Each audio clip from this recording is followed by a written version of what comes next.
بسم الله الرحمن الرحیم.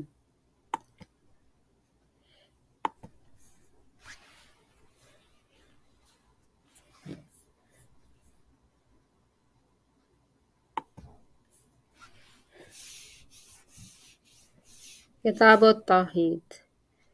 بسم الله الرحمن الرحیم. عرض ناشر شیخ الاسلام مجدد الاثر محمد بن عبد الوهاب 1206 ہجری، ایک متبحر عالم دین، تفسیر و حدیث اور متعدد علوم میں یگانہ روزگار تھے۔ انہوں نے ذکاوت و ذہانت اور دینی علوم پر استدراک کے باعث اپنے زمانے کے بڑے بڑے علماء دین کو متاثر کیا اور انہیں اپنا ہم خیال بنایا۔ اپنی تصانیف میں قرآن و سنت کی توضیحات کے ساتھ مشرکانہ عقائد پر کاری ضرب لگائی اور بدعات کے خلاف زبردست جہاد کیا۔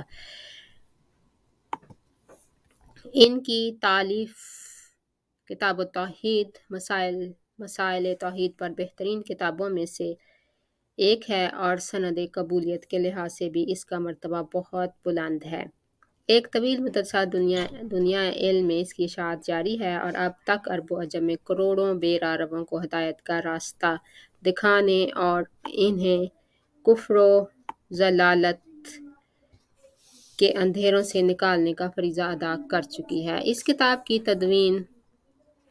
تدوین و تالیف کا عظیم مقصد شیخ الاسلام محمد بن عبد الوہاب کے پیش نظر یہ تھا کہ دنیا اسلام کو کتاب و سنت کی اصل تعلیمات سے روشناس کرایا جائے اور عقائد اور رسم و رواج جن کی تنسیخ کے متعلق قرآن و حدیث اور آثار صحابہ سے ثبوت فراہم ہوتا ہے، دلائل و براہین سے قطعیت کے ساتھ ان کو رد کر دیا جائے اور صرف ان واضح احکامات پر ایمان و عمل کی اساس قائم کی جائے جو مسلمانوں کے لیے فلاح و خیر اور نجات اخروی کا باعث ہیں۔ چنانچہ اس کتاب میں انہوں نے ان تمام مسائل پر مدلل بحث کی ہے اور کسی قسم کے تعصب و عناد کے بغیر بہت ہی سادہ و دل نشیں پیرائے میں قرآن و سنت کا نچوڑ پیش کر دیا ہے۔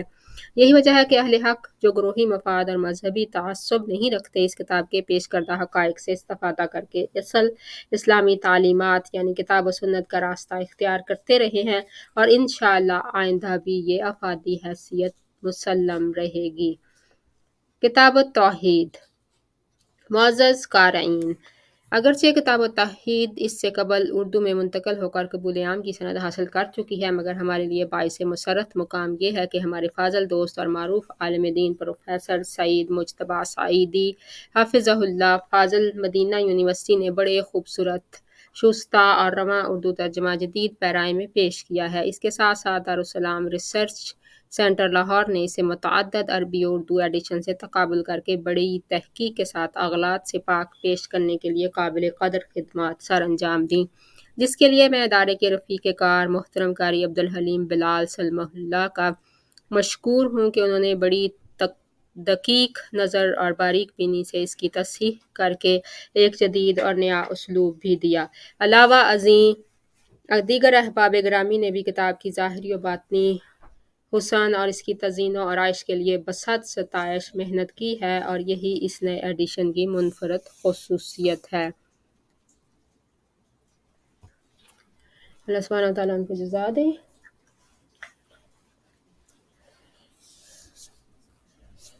کتاب التوحید. بسم اللہ الرحمن الرحیم. عرض مترجم یعنی ترجمہ کرنے والے کی طرف سے. توحید کا مسئلہ اتنا اہم اور بنیادی ہے کہ دنیا میں ہر نبی جہاں بھی اور جب بھی آیا اس نے سب سے پہلے اپنی قوم یا اپنے علاقے کے لوگوں کو توحید ہی کی دعوت دی، جیسے اللہ تعالیٰ نے فرمایا وَمَا أَرْسَلْنَا مِن قَبْلِكَ مِن رَسُولٍ إِلَّا نُوحِي إِلَيْهِ أَنَّهُ لَا إِلَٰهَ إِلَّا أَنَا فَاعْبُدُونِ۔ اے پیغمبر، تجھ سے پہلے ہم نے جو رسول بھی بھیجا اس کی طرف یہی وحی کی کہ میرے سوا کوئی معبود نہیں، پس تم میری ہی عبادت کرو۔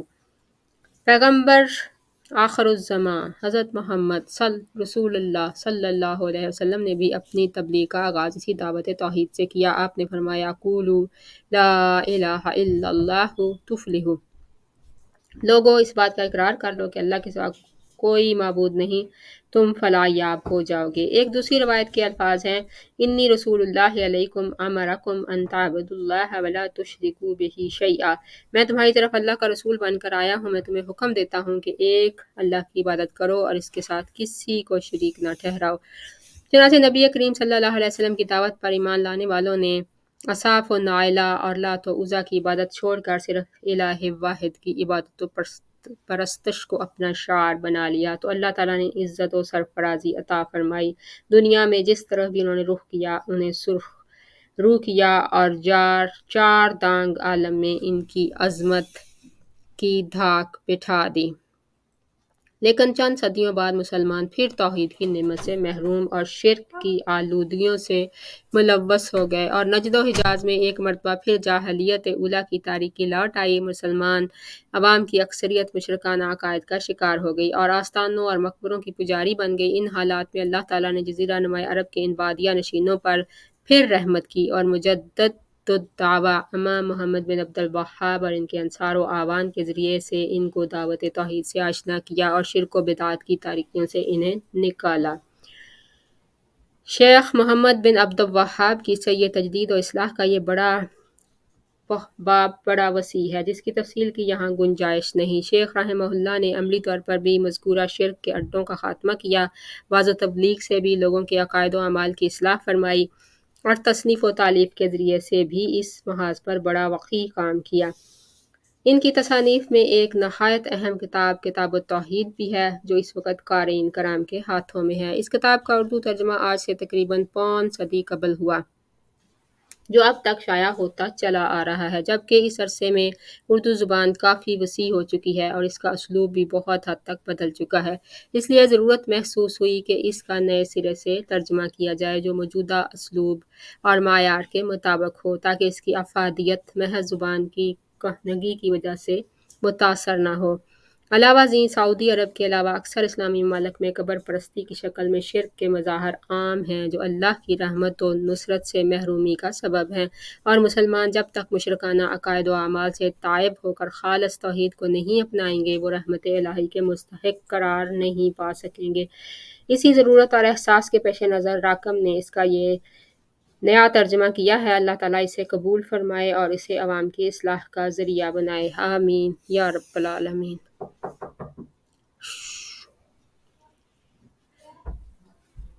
بسم اللہ الرحمن الرحیم۔ باب اول، عبادات کی بنیاد توحید۔ ارشاد ربانی ہے، وَمَا خَلَقْتُ الْجِنَّ وَالْإِنسَ إِلَّا لِيَعْبُدُونَ، اور میں نے جنوں اور انسانوں کو صرف اس لیے پیدا کیا ہے کہ وہ میری بندگی کریں۔ وَلَقَدْ بَعَثْنَا فِي كُلِّ أُمَّةٍ رَسُولًا أَنِ اعْبُدُوا اللَّهَ وَاجْتَنِبُوا الطَّاغُوتَ، اور ہم نے ہر امت میں رسول بھیجا کہ صرف اللہ کی بندگی کرو اور طاغوت کی بندگی سے بچو۔ نیز ارشاد باری تعالیٰ ہے، وَقَضَىٰ رَبُّكَ أَلَّا تَعْبُدُوا إِلَّا إِيَّاهُ وَبِالْوَالِدَيْنِ إِحْسَانًا، اور تیرے رب نے فیصلہ کر دیا ہے کہ تم صرف اسی کی بندگی کرو اور والدین کے ساتھ حسن سلوک کرو، اور جیسا کہ اللہ جل شانہ نے فرمایا، وَاعْبُدُوا اللَّهَ وَلَا تُشْرِكُوا بِهِ شَيْئًا، اور تم سب اللہ کی بندگی کرو اور اس کے ساتھ کسی کو شریک نہ ٹھہراؤ۔ ایک اور جگہ پر اللہ رب العزت نے یوں فرمایا ہے، قُلْ تَعَالُوا أَتْلُوا مَا حَرَّمَ رَبُّكُمْ عَلَيْكُمْ أَلَّا تُشْرِكُوا بِهِ شَيْئًا، اے محمد کہہ دیجئے کہ آؤ میں تمہیں وہ چیزیں پڑھ کر سناؤں جو تمہارے رب نے تم سے حرام کی ہیں، وہ یہ کہ تم اس کے ساتھ کسی کو شریک نہ ٹھہراؤ۔ حضرت عبداللہ بن مسعود رضی اللہ تعالیٰ عنہ فرماتے ہیں کہ جو شخص حضرت صلی اللہ علیہ وسلم کی سر بمہر وصیت ملاحظہ کرنا چاہتا ہے تو وہ اللہ تعالیٰ کا یہ فرمان پڑھ لے، اے محمد کہہ دیجئے کہ آؤ میں تمہیں وہ چیزیں پڑھ کر سناؤں جو تمہارے رب نے تم پر حرام کی ہیں، یہ کہ تم اس کے ساتھ کسی کو شریک نہ ٹھہراؤ اور ماں باپ سے بدسلوکی نہ کرنا بلکہ اپنے والدین کے ساتھ حسن سلوک کرو اور اپنی اولاد کو مفلسی کے ڈر سے قتل نہ کرو، کیونکہ ہم تمہیں بھی رزق دیتے ہیں اور انہیں بھی، اور تم بے حیائی کے کاموں کے ظاہر ہوں یا پوشیدہ قریب نہ جانا، اور جس کا قتل اللہ نے حرام ٹھہرایا ہے اسے قتل نہ کرو مگر حق اور جائز طریقے کے ساتھ۔ اس اللہ نے تمہیں ان باتوں کی ہدایت کی ہے تاکہ تم عقل سے کام لو اور تم یتیم کے مال کے قریب بھی نہ جاؤ مگر ایسے طریقے سے جو انتہائی بہترین اور پسندیدہ ہو، یہاں تک کہ وہ جوانی کو پہنچ جائے، اور انصاف کے ساتھ ناپ تول پورا کرو، بے انصافی نہ کرو۔ ہم کسی جان کو اس کی وسعت سے بڑھ کر مکلف نہیں بناتے، اور جب بات کرو تو انصاف کی کہو، خواہ وہ تمہارا رشتہ دار ہی ہو۔ جھکاؤ سے کام نہ لو، اور اللہ کے عہد کو پورا کرو، بدعہدی نہ کرو۔ اس اللہ نے تمہیں ان باتوں کی ہدایت کی ہے، شاید کہ تم نصیحت قبول کرو۔ اور بے شک یہی میرا سیدھا رستہ ہے، تم اسی پر چلو اور دوسرے راستوں پر نہ چلنا کہ وہ راستے تمہیں اللہ کی راہ سے دور کر دیں گے۔ اس اللہ نے تمہیں اس بات کی ہدایت کی ہے تاکہ تم پرہیزگار بنو۔ اور حضرت معاذ بن جبل رضی اللہ تعالیٰ عنہ کا بیان ہے کہ ایک دفعہ میں حضرت صلی اللہ علیہ وسلم کے پیچھے گدھے پر سوار تھا کہ آپ نے مجھ سے فرمایا، یا معاذ، اے معاذ، کیا تم جانتے ہو کہ اللہ تعالیٰ کا بندوں پر اور بندوں کا اللہ تعالیٰ پر کیا حق ہے؟ معاذ رضی اللہ عنہ نے کہتے ہیں، میں نے کہا، اللہ تعالیٰ اور اس کے رسول ہی بہتر جانتے ہیں۔ آپ نے فرمایا، اللہ تعالیٰ کا بندوں پر حق یہ ہے کہ وہ صرف اسی کی عبادت کریں اور اس کے ساتھ کسی کو شریک نہ ٹھہرائیں، اور بندوں کا اللہ تعالیٰ پر حق یہ ہے کہ جو بندہ شرک کا مرتکب نہ ہو وہ اسے عذاب نہ دے۔ معاذ رضی اللہ تعالیٰ عنہ کہتے ہیں، میں نے کہا، یا رسول اللہ صلی اللہ علیہ وسلم، اجازت ہو تو لوگوں کو یہ خوشخبری سنا دوں؟ آپ نے فرمایا، نہیں، ایسا نہ ہو کہ وہ اسی پر بھروسہ کر کے بیٹھ جائیں اور عمل کرنا چھوڑ دیں۔ مسائل۔ جن و انس کی تخلیق میں اللہ تعالیٰ کی حکمت کار فرما ہے۔ عبادت سے اصل مراد توحید ہے، کیونکہ جملہ انبیاء اور ان کی امتوں کے درمیان یہی بات متنازع تھی۔ جو شخص توحید پر کاربند نہیں، اس نے اللہ تعالیٰ کی عبادت ہی نہیں کی۔ اور سورہ الکافرون کی آیت وَلَا أَنْتُمْ عَابِدُونَ مَا أَعْبُدُ، اور جن کی تم پرستش کرتے ہو میں ان کی پرستش کرنے والا نہیں ہوں، کا مفہوم بھی یہی ہے۔ اس سے بعثت انبیاء کی حکمت کا بھی پتہ چلتا ہے۔ اللہ تعالیٰ کی طرف سے ہر امت کی طرف ان کی ہدایت کے لیے رسول بھیجے گئے۔ تمام انبیاء کا دین یعنی ان کی دعوت کا محور اور مرکزی نقطہ ایک ہی تھا، اور وہ توحید ہے۔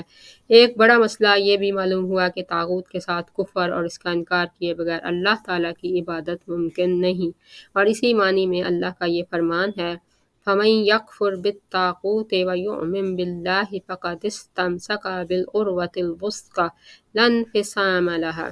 جو شخص طاغوت کا انکار کرے اور اللہ تعالیٰ پر ایمان لائے، در حقیقت اس نے ایسی مضبوط رسی کو تھام لیا ہے جو ٹوٹنے والی نہیں۔ طاغوت ہر اس چیز کو کہتے ہیں جس کی اللہ تعالیٰ کے سوا عبادت کی جائے۔ اس سے یہ بھی معلوم ہوا کہ سلف صالحین کے نزدیک سورہ انعام کی مذکورہ بالا 3 محکم آیات کی کس قدر اہمیت اور عظمت ہے۔ ان میں اللہ تعالیٰ کی طرف سے بندوں کو 10 احکام اور ہدایات دی گئی ہیں کہ جن میں سے اولین ہدایت شرک سے ممانعت ہے۔ سورہ بنی اسرائیل الاسراء کی محکم آیات میں 18 مسائل بیان ہوئے ہیں جن کا آغاز اللہ تعالیٰ نے اپنے مندرجہ ذیل فرمان سے کیا ہے، لا تجعل مع اللہ الہا آخر فتقعد مذموما مخذولا۔ اللہ تعالیٰ کے ساتھ کوئی اور معبود نہ بنانا اور نہ ذلیل اور بے یار و مددگار ہو کر بیٹھ رہو گے۔ یعنی اللہ تعالیٰ کے ساتھ کوئی اور معبود نہ بنانا ورنہ ذلیل اور بے یار و مددگار ہو کر بیٹھ رہو گے۔ یعنی ان مسائل میں سب سے اولین حیثیت توحید کو دی گئی ہے، جیسا کہ مندرجہ ذیل الفاظ کے ساتھ اختتام بھی توحید پر ہی کیا ہے، وَلَا تَجْعَلْ مَعَ اللَّهِ إِلَٰهًا آخَرَ فَتُلْقَىٰ فِي جَهَنَّمَ مَلُومًا مَدْحُورًا۔ اور اللہ تعالیٰ کے ساتھ کوئی دوسرا معبود نہ بنا لینا کہ ایسا کرنے سے ملامت زدہ اور اللہ کے دربار سے راندہ بنا کر جہنم میں ڈال دیے جاؤ گے۔ اللہ تعالیٰ نے ہمیں ان مسائل کی اہمیت پر تنبیہ کرتے ہوئے ارشاد فرمایا، ذَلِكَ مِمَّا أَوْحَىٰ إِلَيْكَ رَبُّكَ مِنَ الْحِكْمَةِ، یہ ان دانائی کی باتوں میں سے ہیں جو آپ کے رب نے آپ کی طرف وحی کی ہیں۔ سورۃ النساء کی وہ آیت جو حقوق عشرہ کی آیت کہلاتی ہے کا آغاز بھی اللہ نے اپنے توحید بھرے ان الفاظ میں کیا ہے، وَاعْبُدُوا اللَّهَ وَلَا تُشْرِكُوا بِهِ شَيْئًا، اور اللہ تعالیٰ کی بندگی کرو اور اس کے ساتھ کسی کو شریک نہ ٹھہراؤ۔ اس میں حضرت صلی اللہ علیہ وسلم کی اس وصیت کی طرف بھی توجہ دلائی گئی ہے جو آپ نے وفات کے وقت فرمائی تھی، ہمارے یعنی بندوں کے ذمہ دار ذمہ اللہ تعالیٰ کا کیا حق ہے اور بندے جب اللہ تعالیٰ کا حق ادا کریں تو ان کا اللہ تعالیٰ پر کیا حق ہے۔ حدیث مذکورہ میں بیان شدہ مسئلہ کا اکثر صحابہ کو علم نہ تھا۔ کسی مصلحت کے پیش نظر علم کو چھپانا جائز ہے۔ کسی مسلمان کو ایسی خبر دینا مستحب ہے جس سے وہ خوش ہو۔ اللہ تعالیٰ کی رحمت کی وسعت پر بھروسہ کر کے عمل ترک کرنے سے ڈرنا چاہیے۔ اگر مسئول کو کسی بات کا علم نہ ہو تو اس کے متعلق اللہ و رسولہ اعلم، یعنی اللہ اور اس کے رسول بہتر جانتے ہیں، کہے۔ کسی کو علم سکھانا اور کسی کو محروم رکھنا بھی جائز ہے۔ اس حدیث سے حضرت صلی اللہ علیہ وسلم کی تواضع اور انکساری کا بھی پتہ چلتا ہے کہ آپ جلیل القدر ہونے کے باوجود گدھے پر سوار ہوئے اور اپنے پیچھے ایک دوسرے شخص کو بھی سوار کیا۔ سواری پر اپنے پیچھے کسی دوسرے کو بٹھا لینا جائز ہے۔ اس حدیث سے حضرت معاذ بن جبل رضی اللہ عنہ کی فضیلت بھی واضح ہوتی ہے۔ اس حدیث سے مسئلہ توحید کی عظمت کا بھی پتہ چلتا ہے۔ توحید کی فضیلت اور توحید کا تمام گناہوں کو مٹا دینا۔ ارشاد ربانی ہے، الذین آمنوا ولم یلبسوا ایمانہم بظلم اولئک لہم الامن وہم مہتدون، اور جو لوگ ایمان لائے اور اپنے ایمان کو ظلم یعنی شرک سے آلودہ نہیں کیا، ان کے لیے امن ہے اور وہی راہ راست پر ہیں۔ حضرت عبادہ بن صامت رضی اللہ عنہ سے روایت ہے کہ رسول اللہ صلی اللہ علیہ وسلم نے ارشاد فرمایا، من شہد ان لا الہ الا اللہ وحدہ لا شریک لہ وَأَنَّ مُحَمَّدًا عَبْدُهُ وَرَسُولُهُ وَأَنَّ عِیسیٰ عَبْدُ اللہِ وَرَسُولُهُ وَکَلِمَتُهُ أَلْقَاهَا إِلَىٰ مَرْیَمَ وَرُوحٌ مِّنْهُ الْجَنَّةُ حَقٌّ وَالنَّارُ حَقٌّ أَدْخَلَهُ اللہِ الْجَنَّةَ عَلَىٰ مَا كَانَ مِنَ الْعَمَلِ۔ جو شخص اس بات کی گواہی دے کہ اللہ تعالیٰ کے سوا کوئی معبود نہیں، وہ اکیلا ہے اور اس کا کوئی شریک نہیں، اور حضرت محمد صلی اللہ علیہ وسلم اس کے بندے اور رسول ہیں، اور حضرت عیسیٰ علیہ السلام بھی اللہ تعالیٰ کے بندے اور اس کے رسول، اس کا کلمہ جو اس اللہ نے حضرت مریم علیہ السلام کی طرف ڈالا تھا اور اس کی طرف سے بھیجی ہوئی روح تھے۔ اور جو شخص اس بات کی بھی گواہی دے کہ جنت اور جہنم برحق ہیں، تو ایسے شخص کو اللہ تعالیٰ بہرحال جنت میں داخل کرے گا، خواہ اس کے اعمال کیسے ہی ہوں۔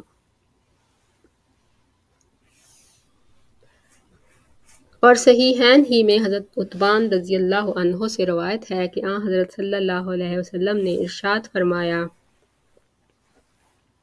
فَإِنَّ اللَّهَ حَرَّمَ عَلَى النَّارِ مَنْ قَالَ لَا إِلَٰهَ إِلَّا اللَّهُ يَبْتَغِي بِذَلِكَ وَجْهَ اللَّهِ۔ اللہ تعالیٰ شخص کو جو محض رضا الہی کے لیے لا الہ الا اللہ کا اقرار کرے، دوزخ پر حرام کر دیتا ہے۔ حضرت ابو سعید خدری رضی اللہ عنہ سے روایت ہے کہ رسول اللہ صلی اللہ علیہ وسلم نے فرمایا،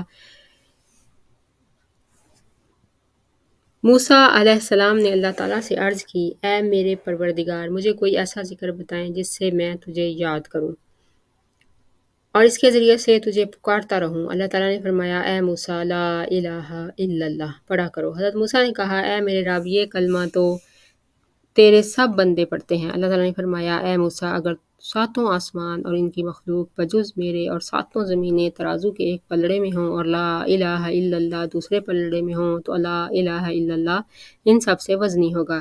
اسے ابن حبان اور حاکم نے روایت کیا ہے اور حاکم نے اسے صحیح قرار دیا ہے۔ اور سنن ترمذی میں حسن سند کے ساتھ حضرت انس رضی اللہ عنہ سے مروی ہے کہ میں نے رسول اللہ صلی اللہ علیہ وسلم کو یہ فرماتے ہوئے سنا کہ اللہ تعالیٰ نے ارشاد فرمایا، یا ابن آدم، لو آتیتنی بقراب الارض خطایا ثم لقیتنی لا تشرک بی شیئا لآتیتک بقرابها مغفرہ۔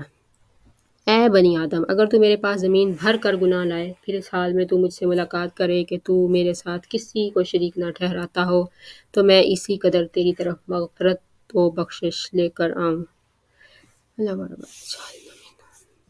مسائل۔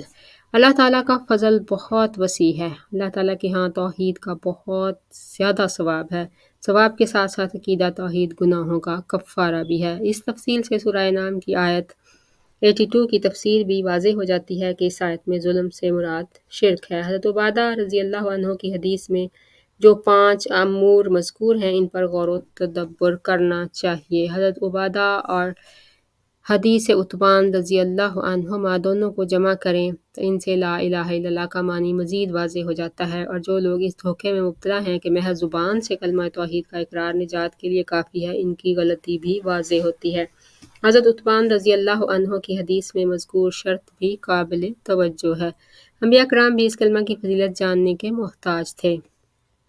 یہ امر بھی قابل غور ہے کہ کلمہ لا الہ الا اللہ تمام آسمانوں اور زمینوں سے وزنی اور بھاری ہونے کے باوجود بہت سے کلمہ گو لوگوں کے ترازو ہلکے ہوں گے۔ اس میں یہ صراحت بھی ہے کہ آسمانوں کی طرح زمینیں بھی ساتھ ہیں، آسمانوں اور زمینوں میں مخلوق آباد ہے۔ اللہ تعالیٰ کے بھی اوصاف صفات ہیں، جبکہ اشاعرہ کا عقیدہ ہے کہ اس کے برعکس ہے کہ وہ اللہ تعالیٰ کی بعض صفات کا انکار کرتے ہیں۔ جب آپ حضرت انس رضی اللہ عنہ سے مروی حدیث کو اچھی طرح سمجھ لیں گے تو آپ کو معلوم ہوگا کہ حضرت عتبان رضی اللہ عنہ سے مروی حدیث کے ان الفاظ فَإِنَّ اللَّهَ حَرَّمَ عَلَى النَّارِ مَنْ قَالَ لَا إِلَٰهَ إِلَّا اللَّهُ يَبْتَغِي بِذَلِكَ وَجْهَ اللَّهِ کہ جو شخص محض رضا الہی کی خاطر کلمہ لا الہ الا اللہ کا اقرار کر لے تو اللہ تعالیٰ اسے دوزخ پر حرام کر دیتا ہے، سے شرک کو چھوڑ دینا مراد ہے، محض زبان سے کلمہ پڑھ لینا نجات کے لیے کافی نہیں۔ یہ بات بھی قابل غور ہے کہ اس حدیث میں حضرت محمد صلی اللہ علیہ وسلم، حضرت عیسیٰ علیہ السلام دونوں کو اللہ تعالیٰ کے بندے اور رسول کہا گیا ہے۔ یہ بات بھی قابل پہچان ہے کہ ہر چیز اللہ تعالیٰ کے حکم سے پیدا ہونے کی وجہ سے اس کا کلمہ ہے، تاہم یہاں خصوصی طور پر حضرت عیسیٰ علیہ السلام کو اللہ تعالیٰ کا کلمہ کہا گیا ہے۔ اگرچہ روح اللہ تعالیٰ کی مخلوق ہے، تاہم حضرت عیسیٰ علیہ السلام کے متعلق خصوصی طور پر معلوم ہوا کہ انہیں اللہ تعالیٰ کی روح قرار دیا گیا ہے۔ جنت اور جہنم پر ایمان لانے کی اہمیت اور فضیلت بھی معلوم ہوتی ہے۔ اس تفصیل سے حضرت عبادہ رضی اللہ تعالیٰ عنہ کی حدیث میں علی مکان من العمل کا معنی بھی متعین ہو جاتا ہے کہ انسان کے جنت میں جانے کے لیے اس کا صاحب توحید ہونا شرط ہے۔ قیامت کے روز اعمال تولنے کے لیے جو میزان قائم کی جائے گی، اس کے بھی دو پلڑے ہیں۔ اس حدیث میں اللہ تعالیٰ کے لیے الوجہ کا لفظ استعمال ہوا ہے کہ جس کا معنی چہرہ ہے، یعنی یہ ایمان لانا ضروری ہے کہ اللہ تعالیٰ کا چہرہ ہے، البتہ لیس کمثلہ شیء کی روح سے ہم اس کی کیفیت سمجھنے سے قاصر ہیں۔ حقیقی موحد بلا حساب جنت میں جائے گا۔ ارشاد الہی ہے اِنَّ إِبْرَاهِيمَ كَانَ أُمَّةً قَانِتًا لِلَّهِ حَنِيفًا وَلَمْ يَكُ مِنَ الْمُشْرِكِينَ۔ بے شک حضرت ابراہیم علیہ السلام لوگوں کے لیے پیشوا، اللہ تعالیٰ کے فرما بردار اور یکسو تھے، وہ مشرکین میں سے نہیں تھے۔ نیز ارشاد ہے وَالَّذِينَ هُمْ بِرَبِّهِمْ لَا يُشْرِكُونَ، اور اہل ایمان وہ ہیں جو اپنے رب کے ساتھ کسی کو شریک نہیں ٹھہراتے۔ حسین بن عبد الرحمن رحمۃ اللہ علیہ کہتے ہیں کہ میں ایک دفعہ سعید بن جبیر رحمۃ اللہ علیہ کے پاس حاضر تھا کہ انہوں نے کہا گزشتہ رات ٹوٹنے والا ستارہ تم میں سے کس نے دیکھا؟ تو میں نے کہا میں نے، پھر ساتھ ہی یہ بھی کہہ دیا کہ میں اس وقت نماز میں مشغول نہیں تھا بلکہ مجھے کسی چیز نے ڈس لیا تھا۔ سعید بن جبیر رحمۃ اللہ علیہ نے پوچھا تو پھر تم نے کیا کیا؟ میں نے کہا میں نے دم کیا تھا۔ انہوں نے مجھ سے پھر پوچھا تم نے ایسا کیوں کیا؟ تو میں نے جواب میں کہا کہ ہمیں شعبی نے ایک حدیث بیان کی ہے، اس کی بنا پر میں نے دم کیا تھا۔ سعید بن جبیر نے پھر سوال کر دیا شعبی نے تمہیں کیا بیان کیا تھا؟ میں نے جواب دیا کہ انہوں نے ہمیں بریدہ بن حصیب رضی اللہ عنہ سے مروی ایک حدیث بیان کی کہ لا رقیہ الا من عین او حمہ، نظر بد اور کسی زہریلی چیز کے کاٹنے کے سوا کسی اور صورت میں دم نہیں۔ یہ سن کر سعید بن جبیر نے کہا جس نے جو سنا پھر اس پر عمل کیا اس نے بہت ہی اچھا کیا، البتہ ہمیں ابن عباس رضی اللہ عنہ نے حضرت صلی اللہ علیہ وسلم کی یہ حدیث سنائی۔ طویل حدیث ہے۔ ترجمہ ہے میرے سامنے بہت سی امتیں پیش کی گئیں، میں نے دیکھا کہ کسی نبی کے ساتھ تو بہت بڑی جماعت ہے اور کسی کے ساتھ ایک دو آدمی ہیں، اور میں نے ایک نبی ایسا بھی دیکھا جس کے ساتھ کوئی ایک بھی امتی نہیں تھا۔ اسی اثنا میں میرے سامنے ایک بہت بڑی جماعت نمودار ہوئی، میں نے سمجھا کہ یہ میری امت ہے، لیکن مجھ سے کہا گیا کہ یہ حضرت موسیٰ علیہ السلام اور ان کی امت ہے۔ پھر میں نے ایک اور بہت بڑی جماعت دیکھی، مجھے بتایا گیا کہ یہ آپ کی امت ہے، اور ان میں 70,000 افراد ایسے ہیں جو بغیر حساب اور بغیر عذاب کے جنت میں داخل ہوں گے۔ اتنی بات فرمانے کے بعد حضرت صلی اللہ علیہ وسلم اٹھے اور گھر تشریف لے گئے۔ صحابہ کرام رضی اللہ عنہم خوش نصیب 70,000 افراد کے بارے میں کیا سرائیاں کرنے لگے۔ بعض نے کہا شاید یہ وہ لوگ ہیں جو رسول اللہ صلی اللہ علیہ وسلم کی صحبت سے فیض یاب ہوئے ہیں، اور بعض نے کہا شاید یہ وہ لوگ ہیں جو عہد اسلام میں پیدا ہوئے اور انہوں نے اللہ تعالیٰ کے ساتھ کسی کو شریک نہیں ٹھہرایا۔ اس کے علاوہ انہوں نے کچھ اور باتیں بھی ذکر کیں۔ اتنے میں حضرت صلی اللہ علیہ وسلم تشریف لے آئے تو صحابہ کرام رضی اللہ عنہم نے آپ کو اپنی آرا سے آگاہ کیا تو آپ نے فرمایا یہ وہ لوگ ہیں جو نہ دم کرواتے ہیں، نہ علاج کی غرض سے اپنے جسم داغتے ہیں، نہ بد فعلی لیتے ہیں، اور وہ صرف اپنے پروردگار پر ہی توکل کرتے ہیں۔ یہ سن کر عکاشہ بن محصن رضی اللہ عنہ کھڑے ہوئے اور عرض کی اے اللہ کے رسول صلی اللہ علیہ وسلم، یہ دعا فرمائیں کہ اللہ تعالیٰ مجھے ان میں سے کر دے۔ آپ نے فرمایا تو ان میں سے ہے۔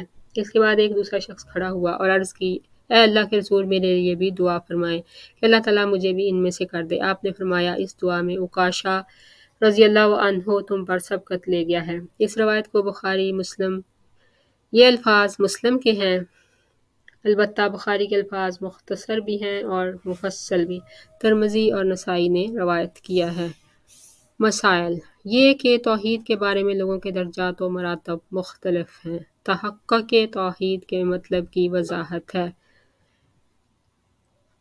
اللہ تعالیٰ نے اس بات پر حضرت ابراہیم علیہ السلام کی مدح و ستائش فرمائی ہے کہ وہ مشرکوں میں سے نہیں تھے اور ان کا دامن شرک کی آلودگی سے پاک تھا۔ اللہ تعالیٰ نے اس بات پر حضرات اولیاء کرام کی بھی مدح فرمائی ہے کہ وہ شرک سے بیزار تھے۔ دم اور جسم داغنے کے طریقے علاج کو ترک کرنا توحید کا اعلیٰ درجہ ہے، اور ان اوصاف کا احاطہ کرنا ہی در حقیقت توکل ہے۔ اس سے صحابہ کرام رضی اللہ عنہم کے علم کی گہرائی کا بھی پتہ چلتا ہے کہ یہ بلند پایہ مراتب و مناصب انہیں محض عمل کی بدولت حاصل ہوئے ہیں۔ اس سے یہ بھی پتہ چلتا ہے کہ صحابہ کرام رضی اللہ عنہم خیر اور نیکی کے کاموں پر کس قدر حریص تھے۔ اس سے امت محمدیہ کی فضیلت بھی واضح ہوتی ہے کہ یہ امت بلندی اور درجات اور کثرت تعداد کے لحاظ سے تمام امتوں سے برتر اور افضل ہے۔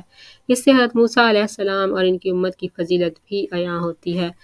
حضرت صلی اللہ علیہ وسلم کے سامنے تمام امتیں پیش کی گئیں۔ ہر امت کو اپنے اپنے نبی کے ساتھ علیحدہ علیحدہ اٹھایا جائے گا۔ دعوت انبیاء کو بالعموم تھوڑے لوگوں نے قبول کیا۔ جس نبی کی دعوت پر ایک شخص بھی ایمان نہ لایا وہ اکیلا ہی آئے گا۔ اس علم کا فائدہ یہ ہے کہ کثرت تعداد پر مغرور اور قلت تعداد پر پریشان نہیں ہونا چاہیے۔ نظر بد اور زہریلے جانور کے کاٹے کا دم کرنا جائز ہے۔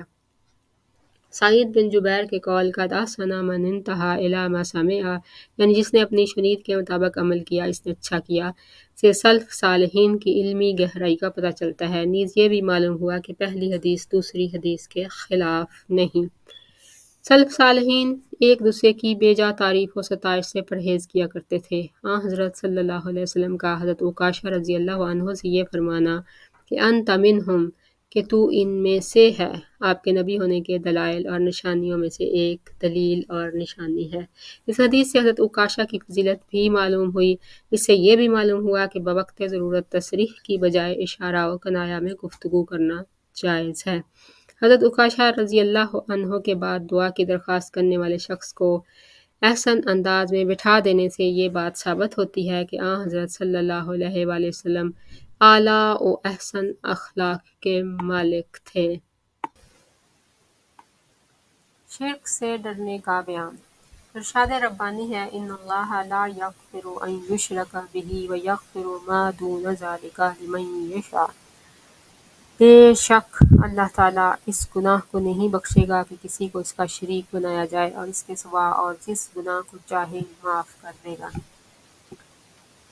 اور حضرت ابراہیم خلیل اللہ علیہ السلام نے دعا کی وَاجْنُبْنِی وَبَنِیَّ أَن نَعْبُدَ الْأَصْنَامَ، اور اے میرے رب مجھے اور میری اولاد کو بتوں کی عبادت سے بچانا۔ اور حدیث شریف میں ہے اخوف ما اخاف علیکم الشرک الأصغر فسئل عنہ فقال الریاء،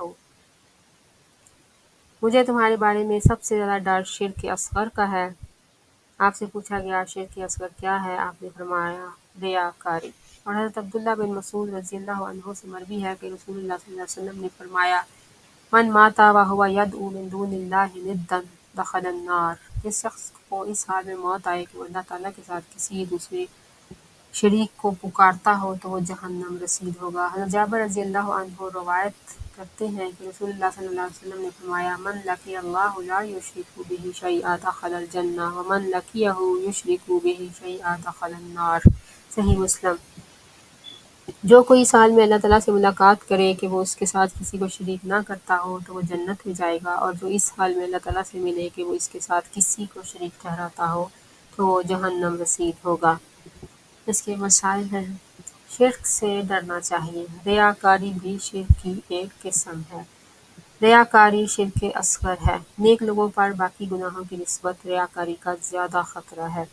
جنت اور جہنم انسان کے قریب ہے۔ ایک ہی حدیث میں جنت اور جہنم کے قریب ہونے کو اکٹھا ذکر کیا گیا ہے۔ مرتے وقت شرک نہ کرنے والا شخص جنت میں جائے گا، اور جسے شرک کرتے ہوئے موت آئی وہ جہنم رسید ہوگا، اگرچہ وہ بہت بڑا عابد و زاہد کیوں نہ ہو۔ حضرت ابراہیم خلیل اللہ علیہ السلام کا اللہ تعالیٰ سے اپنے اور اپنی اولاد کے لیے بتوں کی عبادت سے محفوظ رہنے کی دعا کرنا ایک بہت بڑا مسئلہ ہے۔ حضرت ابراہیم علیہ السلام نے رب انہن اضللن کثیر من الناس، یعنی اے میرے پروردگار ان بتوں نے بہت سے لوگوں کو گمراہ کر دیا ہے، کہہ کر اکثریت کی حالت سے عبرت حاصل کی ہے کہ اے میرے پروردگار مجھے اور میری اولاد کو بت پرستی سے بچانا۔ امام بخاری رحمہ اللہ تعالیٰ کے بیان کے مطابق ان آیات و حدیث میں کلمہ لا الہ الا اللہ کی تفسیر ہے۔ اس باب میں شرک سے محفوظ رہنے والوں کی فضیلت بھی ثابت ہوتی ہے۔ لا الہ الا اللہ کی گواہی کے لیے لوگوں کو دعوت دینا۔ ارشاد ربانی ہے قل ھذہ سبیلی ادعو الی اللہ علی بصیرۃ انا ومن اتبعنی وسبحان اللہ وما انا من المشرکین۔ اے محمد صلی اللہ علیہ وسلم آپ کہہ دیں کہ میرا اور میرے پیروکاروں کا راستہ تو یہ ہے کہ ہم سب سمجھ بوجھ کر اللہ کی طرف بلاتے ہیں، اللہ تعالیٰ ہر عیب سے پاک ہے اور میں شرک کرنے والوں میں سے نہیں ہوں۔ حضرت عبداللہ بن عباس رضی اللہ عنہ سے مروی ہے کہ رسول اللہ صلی اللہ علیہ وسلم نے حضرت معاذ رضی اللہ عنہ کو یمن روانہ کرتے وقت فرمایا، طویل حدیث ہے، ترجمہ ہے تم اہل کتاب کی ایک قوم کے پاس جا رہے ہو، تم انہیں سب سے پہلے کلمہ لا الہ الا اللہ کی گواہی کی دعوت دینا۔ ایک اور روایت میں ہے کہ تم انہیں سب سے پہلے اللہ تعالیٰ کی وحدانیت توحید کی دعوت دینا، بس اگر وہ آپ کی یہ بات مان جائیں تو انہیں بتلانا کہ اللہ تعالیٰ نے ان پر دن اور رات میں 5 نمازیں فرض کی ہیں، بس اگر وہ تمہاری یہ بات بھی مان جائیں تو پھر انہیں بتلانا کہ اللہ تعالیٰ نے ان پر زکوٰۃ فرض کی ہے، جو ان کے اصحاب ثروت سے وصول کر کے ان کے فقراء و غرباء میں تقسیم کر دی جائے گی، بس اگر وہ تمہاری یہ بات بھی مان جائیں تو ان کے عمدہ اور قیمتی مال لینے سے احتیاط کرنا اور مظلوم کی بد دعا سے بچنا،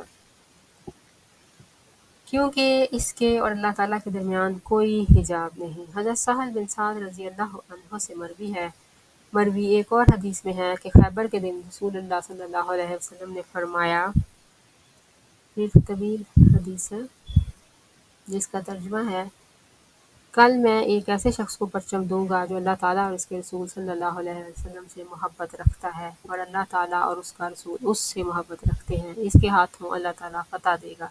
چنانچہ صحابہ رات بھر قیاس آرائیاں کرتے رہے کہ پرچم کسے دیا جا سکتا ہے۔ صبح ہوئی تو تمام صحابہ کرام رضی اللہ عنہم رسول اللہ صلی اللہ علیہ وسلم کی خدمت میں پہنچ گئے، ہر ایک کی یہی خواہش اور امید تھی کہ پرچم اس سے ہی ملے گا۔ آپ نے دریافت فرمایا علی بن ابی طالب رضی اللہ عنہ کہاں ہیں؟ بتایا گیا کہ ان کی آنکھیں دکھتی ہیں۔ صحابہ کرام نے حضرت علی رضی اللہ عنہ کو بلا بھیجا تو رسول اللہ صلی اللہ علیہ وسلم نے ان کی آنکھوں میں لعاب مبارک ڈالا اور دعا فرمائی، چنانچہ حضرت علی رضی اللہ عنہ مکمل طور پر یوں تندرست ہو گئے کہ گویا انہیں کچھ بھی تکلیف نہ تھی۔ آپ نے پرچم حضرت علی رضی اللہ عنہ کو تھما دیا اور ارشاد فرمایا اطمینان سے ابھی روانہ ہو جاؤ اور خیبر کے میدان میں پہنچ جاؤ، پھر سب سے پہلے انہیں اسلام قبول کرنے کی دعوت دینا اور اللہ تعالیٰ کے جو حقوق ان پر عائد ہوتے ہیں انہیں بتانا۔ اللہ تعالیٰ کی قسم اگر اللہ تعالیٰ تمہاری بدولت ایک آدمی کو بھی ہدایت دے دے تو تمہارے لیے یہ سعادت انتہائی قیمتی یعنی سرخ اونٹوں سے کہیں بہتر ہے۔ مسائل: حضرت صلی اللہ علیہ وسلم کے متبعین کا طریقہ کار یہ ہے کہ وہ خود ہدایت پر آ جانے کے بعد دوسروں کو بھی اللہ تعالیٰ کی طرف بلاتے ہیں۔ اس باب میں اخلاص نیت کی ترغیب ہے، کیونکہ اکثر لوگوں کا حال یہ ہے کہ وہ دعوت الی الحق دے کر اٹھے بھی تو وہ اس میں مخلص نہیں ہوتے، بلکہ وہ لوگوں کو بالعموم اپنی ذات کی طرف بلاتے ہیں۔ دعوت کے کاموں میں بصیرت سے کام لینا فرض ہے۔ حسن توحید یہ ہے کہ اللہ تعالیٰ کو ہر عیب سے پاک مانا جائے۔ شرک کی ایک خرابی یہ ہے کہ یہ اللہ تعالیٰ کے لیے گالی اور اس کی ذات میں عیب اور نقص ہے۔ اس باب کا ایک اہم ترین مسئلہ یہ ہے کہ مسلمان کو اہل شرک سے دور کر دینا چاہیے، تاکہ کہیں ایسا نہ ہو کہ وہ شرک نہ کرنے کے باوجود ان کا ساتھی بن جائے۔ جملہ واجبات دین میں سے سب سے پہلا واجب مسئلہ توحید ہے، بشمول نماز۔ تمام امور دین سے قبل توحید سے تبلیغ کا آغاز کرنا چاہیے۔ رسول اللہ صلی اللہ علیہ وسلم کے فرمان ان یوحد اللہ اور کلمہ لا الہ الا اللہ کی شہادت و گواہی کا معنی و مفہوم ایک ہی ہے۔ کچھ لوگ اہل کتاب ہونے کے باوجود کتاب یعنی توحید سے کما حقہ باخبر نہیں ہوتے، یا جاننے کے باوجود اس پر عمل پیرا نہیں ہوتے۔ دین کی تعلیم تدریجاً دینی چاہیے۔ سب سے پہلے اہم ترین اور بعد ازاں بدتدریج اہمیت والے مسائل بیان کرنے چاہیے۔ اس میں زکوٰۃ کے مصرف کا بھی بیان ہے۔ معلم کو چاہیے کہ وہ متعلم کے شبہات کو بھی دور کرے۔ زکوٰۃ میں عمدہ اور قیمتی مال لینا منع ہے۔ مظلوم کی بد دعا سے بچنا چاہیے۔ مظلوم کی آہ و بد دعا اور اللہ تعالیٰ کے درمیان کوئی حجاب نہیں۔ سید المرسلین حضرت محمد رسول اللہ صلی اللہ علیہ وسلم اور حضرت اولیاء صحابہ کرام رضوان اللہ عنہم کو جن مشقتوں، بھوک اور تکالیف کا سامنا کرنا پڑا، وہ تمام دلائل توحید میں سے ہیں۔ حضرت صلی اللہ علیہ وسلم کا یہ ارشاد کہ کل میں یہ پرچم ایسے شخص کو دوں گا جو آپ کی علامات نبوت میں سے ہے۔ آپ کا حضرت علی رضی اللہ عنہ کی آنکھ میں لعاب ڈالنا اور ان کا فوراً سے حجاب ہو جانا بھی علامات نبوت میں سے ہے۔ اس واقعہ سے حضرت علی رضی اللہ عنہ کی فضیلت بھی عیاں ہوتی ہے۔ اس واقعہ سے صحابہ کرام رضی اللہ عنہم کی عظمت اور فضیلت بھی واضح ہے کہ وہ ساری رات یہ سوچتے رہے کہ پرچم کس خوش نصیب کو ملنے والا ہے، اور اس خیال میں وہ فتح کی بشارت بھی بھول گئے۔ اس سے ایمان بالقدر بھی ثابت ہوتا ہے کہ پرچم ایسے شخص کو مل گیا جس نے اس کے لیے کوئی کوشش یا خواہش نہیں کی، اور کوشش کرنے والے اس کے حصول سے محروم رہے۔ حضرت علی رضی اللہ عنہ سے حضرت صلی اللہ علیہ وسلم کے فرمان علی رسولک کہ اطمینان سے روانہ ہو جاؤ میں آداب جنگ کی تعلیم ہے۔ اس سے یہ بھی پتہ چلا کہ جنگ سے بیشتر دعوت اسلام دینی چاہیے۔ لوگوں سے اولین خطاب ہو یا قبل ازیں دعوت اور جنگ ہو چکی ہو، ہر دو صورت میں قبل از جنگ دعوت اسلام مشروع ہے۔ حضرت صلی اللہ علیہ وسلم کے مندرجہ ذیل ارشاد کہ ان پر اللہ تعالیٰ کے جو حقوق ہیں وہ انہیں بتانا سے معلوم ہوا کہ اسلام کی دعوت حکمت و دانائی کے ساتھ پیش کرنی چاہیے۔ مسلمان ہو کر اسلام میں مقرر کردہ حقوق اللہ سے روشناس ہونا چاہیے۔ معلوم ہوا کہ جس شخص کے ہاتھوں ایک بھی شخص ہدایت پا جائے اس کے لیے بڑا ثواب اور بڑی عظمت ہے۔ اس سے فتویٰ پر قسم اٹھانے کا جواز بھی ثابت ہوتا ہے۔ توحید کی تفسیر اور کلمہ لا الہ الا اللہ کی گواہی کا مطلب۔ ارشاد ربانی اولئک الذین یدعون یبتغون الی ربہم الوسیلۃ ایہم اقرب ویرجون رحمتہ ویخافون عذابہ ان عذاب ربک کان محذورا۔ یہ لوگ اللہ تعالیٰ کے علاوہ جن کو پکارتے ہیں وہ خود اپنے رب کا تقرب حاصل کرنے کا وسیلہ ذریعہ تلاش کرتے رہتے ہیں کہ کون اس کے قریب تر ہو، اور وہ اس کی رحمت کے امیدوار اور اس کے عذاب سے خائف رہتے ہیں۔ بے شک تیرے رب کا عذاب ڈرنے کی چیز ہے۔ اور ارشاد ہے وَإِذْ قَالَ إِبْرَاهِيمُ لِأَبِيهِ وَقَوْمِهِ إِنَّنِي بَرَاءٌ مِّمَّا تَعْبُدُونَ إِلَّا الَّذِي فَطَرَنِي فَإِنَّهُ سَيَهْدِينِ فَجَعَلَهَا كَلِمَةً بَاقِيَةً فِي عَقِبَيْهِ لَعَلَّهُمْ يَرْجِعُونَ۔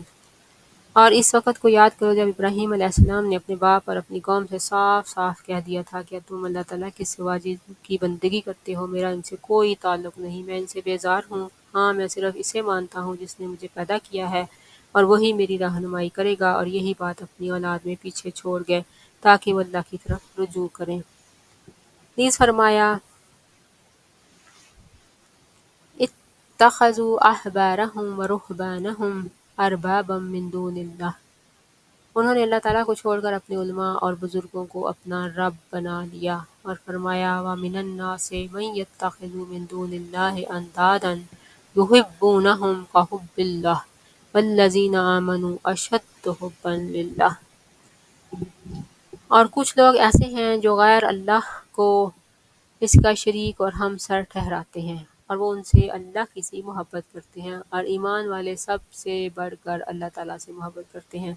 اور نبی صلی اللہ علیہ وسلم نے ایک دفعہ فرمایا من قال لا الہ الا اللہ وکفر بما یعبد من دون اللہ حرم مالہ ودمہ وحسابہ علی اللہ عز وجل، جس شخص نے کلمہ لا الہ الا اللہ کا اقرار کر لیا اور اللہ تعالیٰ کے سوا جن کی عبادت کی جاتی ہے ان کا انکار کیا، تو اس کا مال اور خون محفوظ ہو گیا اور اس کا حساب یعنی باقی معاملہ اللہ تعالیٰ کے سپرد ہے۔ آئندہ ابواب اسی بات کی تشریح ہیں۔ مسائل، اس میں سب سے اہم مسئلہ توحید اور کلمہ لا الہ الا اللہ کی تفسیر ہے، جسے متعدد واضح آیات و احادیث سے بیان کر دیا گیا ہے۔ دلائل توحید میں سب سے پہلی آیت سورۃ الاسراء بنی اسرائیل کی ہے، جس میں ان مشرکین کی تردید ہے جو مصائب و مشکلات میں اللہ تعالیٰ کو چھوڑ کر صالحین و بزرگان کو پکارتے ہیں۔ اس آیت میں صاف صاف بیان ہے کہ اللہ تعالیٰ کو چھوڑ کر دوسروں کو پکارنا ہی شرک اکبر ہے۔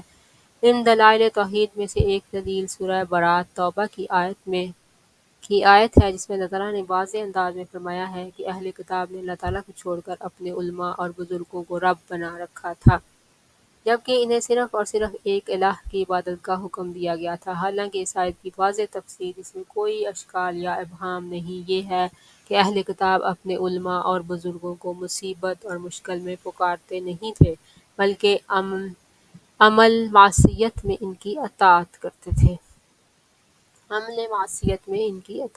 تھے۔ حضرت ابراہیم علیہ السلام کی اس بات کا تذکرہ ہے جو انہوں نے کفار سے کہی تھی کہ میں تمہارے معبودوں سے بیزار اور لا تعلق ہوں، ہاں میرا تعلق صرف اسی سے ہے جس نے مجھے پیدا کیا ہے، اور اس طرح حضرت ابراہیم علیہ السلام نے کفار کے معبودان باطلہ سے اپنے رب کو مستثنیٰ کیا۔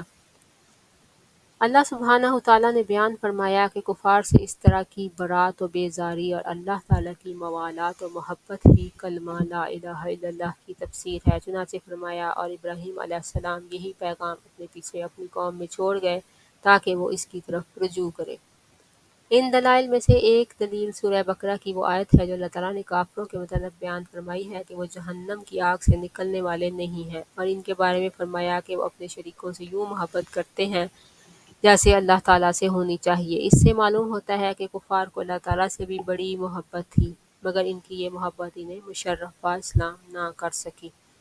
ذرا غور کریں کہ جب اللہ تعالیٰ اور غیر اللہ سے محبت کرنے والوں کو مسلمان شمار نہیں کیا گیا تو اللہ تعالیٰ سے بڑھ کر شریکوں سے محبت کرنے والوں یا اللہ تعالیٰ کو چھوڑ کر صرف غیر اللہ سے محبت کرنے والوں کا کیا حال ہوگا۔ ان دلائل میں سے ایک دلیل حضرت صلی اللہ علیہ وسلم کا فرمان ذیشان بھی ہے کہ جس شخص نے کلمہ لا الہ الا اللہ کا اقرار اور معبودان باطلہ کا انکار کیا، اس کا مال اور خون محفوظ ہو گیا اور اس کا حساب یعنی باقی معاملہ اللہ تعالیٰ کے سپرد ہے۔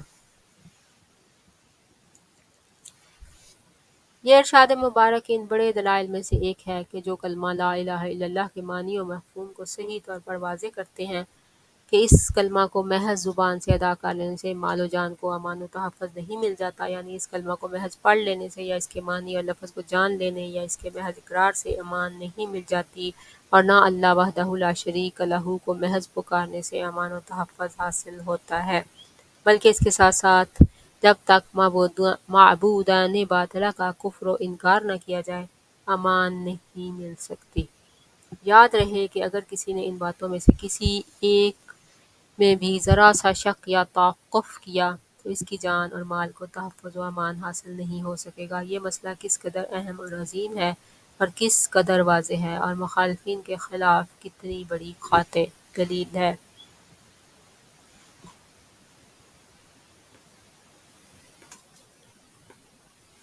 رفع بلا اور دفع مصائب کے لیے چھلے اور دھاگے وغیرہ پہننا شرک ہے۔ ارشاد الہی ہے، قَالَ أَفَرَأَيْتُم مَّا تَدْعُونَ مِن دُونِ اللَّهِ إِنْ أَرَادَنِيَ اللَّهُ بِضُرٍّ هَلْ هُنَّ كَاشِفَاتُ ضُرِّهِ أَوْ أَرَادَنِي بِرَحْمَةٍ هَلْ هُنَّ مُمْسِكَاتُ رَحْمَتِهِ قُلْ حَسْبِيَ اللَّهُ عَلَيْهِ يَتَوَكَّلُ الْمُتَوَكِّلُونَ۔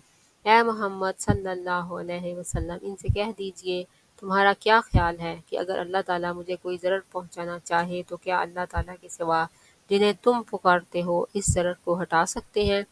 یا اللہ مجھ پر مہربانی کرنا چاہے تو کیا یہ اس کی رحمت کو روک سکتے ہیں؟ آپ کہہ دیں کہ مجھے تو اللہ ہی کافی ہے، بھروسہ کرنے والے اسی پر بھروسہ کرتے ہیں۔ حضرت عمران بن حسین رضی اللہ عنہ سے مروی ہے کہ نبی صلی اللہ علیہ وسلم نے ایک آدمی کے ہاتھ میں پیتل کا چھلا دیکھا تو فرمایا ما ھذہ؟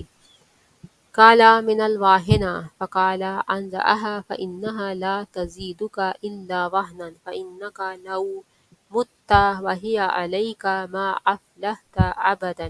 یہ کیا ہے؟ اس نے کہا کہ یہ واہنہ ایک مرض کی وجہ سے پہنا ہوا ہے۔ آپ نے واہنہ، امام ابن الاسیر جزری رحمۃ اللہ علیہ فرماتے ہیں کہ واہنہ ایک ایسی بیماری ہے جس میں کندھے یا پورے بازو کی رگ پھول جاتی ہے۔ تکلیف سے نجات کے لیے دم بھی کرتے ہیں۔ بعض اہل علم کا قول ہے کہ کوہنی اور کندھے کے درمیانی حصے میں بعض اوقات تکلیف ہو جایا کرتی ہے۔ یہ تکلیف مردوں کو ہوتی ہے، عورتوں کو نہیں۔ حضرت صلی اللہ علیہ وسلم نے اس شخص کو وہ چھلا پہننے سے اس لیے منع کیا تھا کہ اس نے وہ چھلا اس مرض سے نجات کے لیے پہنا تھا کہ وہ چھلا اسے محفوظ رکھے گا، حالانکہ چھلے کا بیماری سے کوئی واسطہ یا تعلق نہیں۔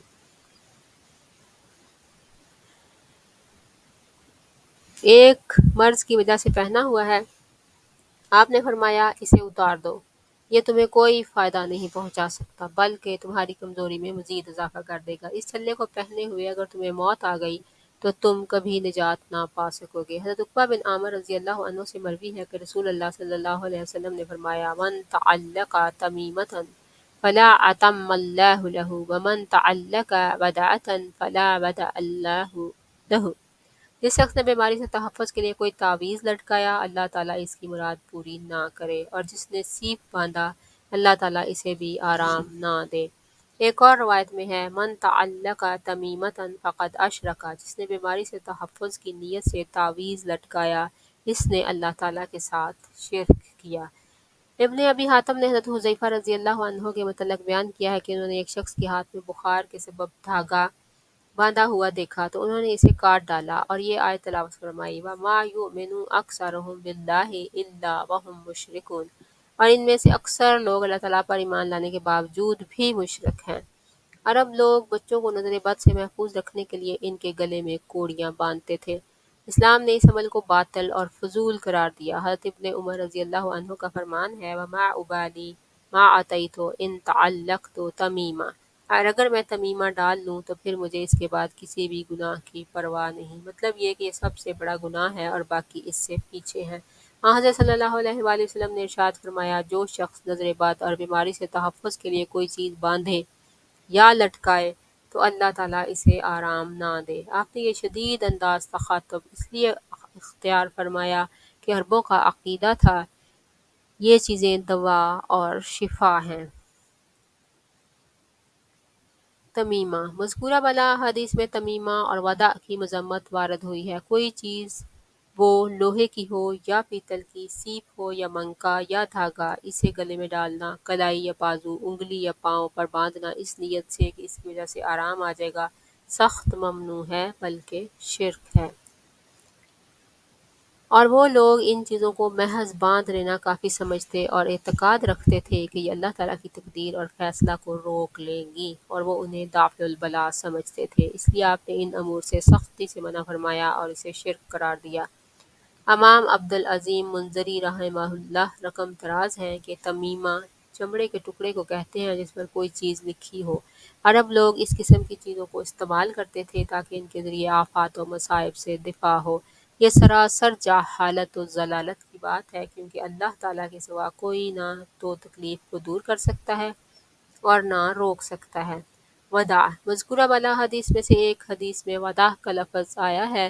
ابو سعادات ابن الاسیر الجزری رحمہ اللہ فرماتے ہیں کہ یہ سمندر سے نکلنے والی سفید رنگ کی ایک چیز ہوتی ہے، وہ لوگ اسے نظر بد سے بچاؤ کے لیے گلے میں لٹکاتے تھے، اس لیے آن حضرت صلی اللہ علیہ وسلم نے اس پر ناپسندیدگی اور کراہت کا اظہار فرمایا اور اس سے منع فرمایا۔ اردو میں وداع کو سیپ اور گھونگھے کہا جاتا ہے۔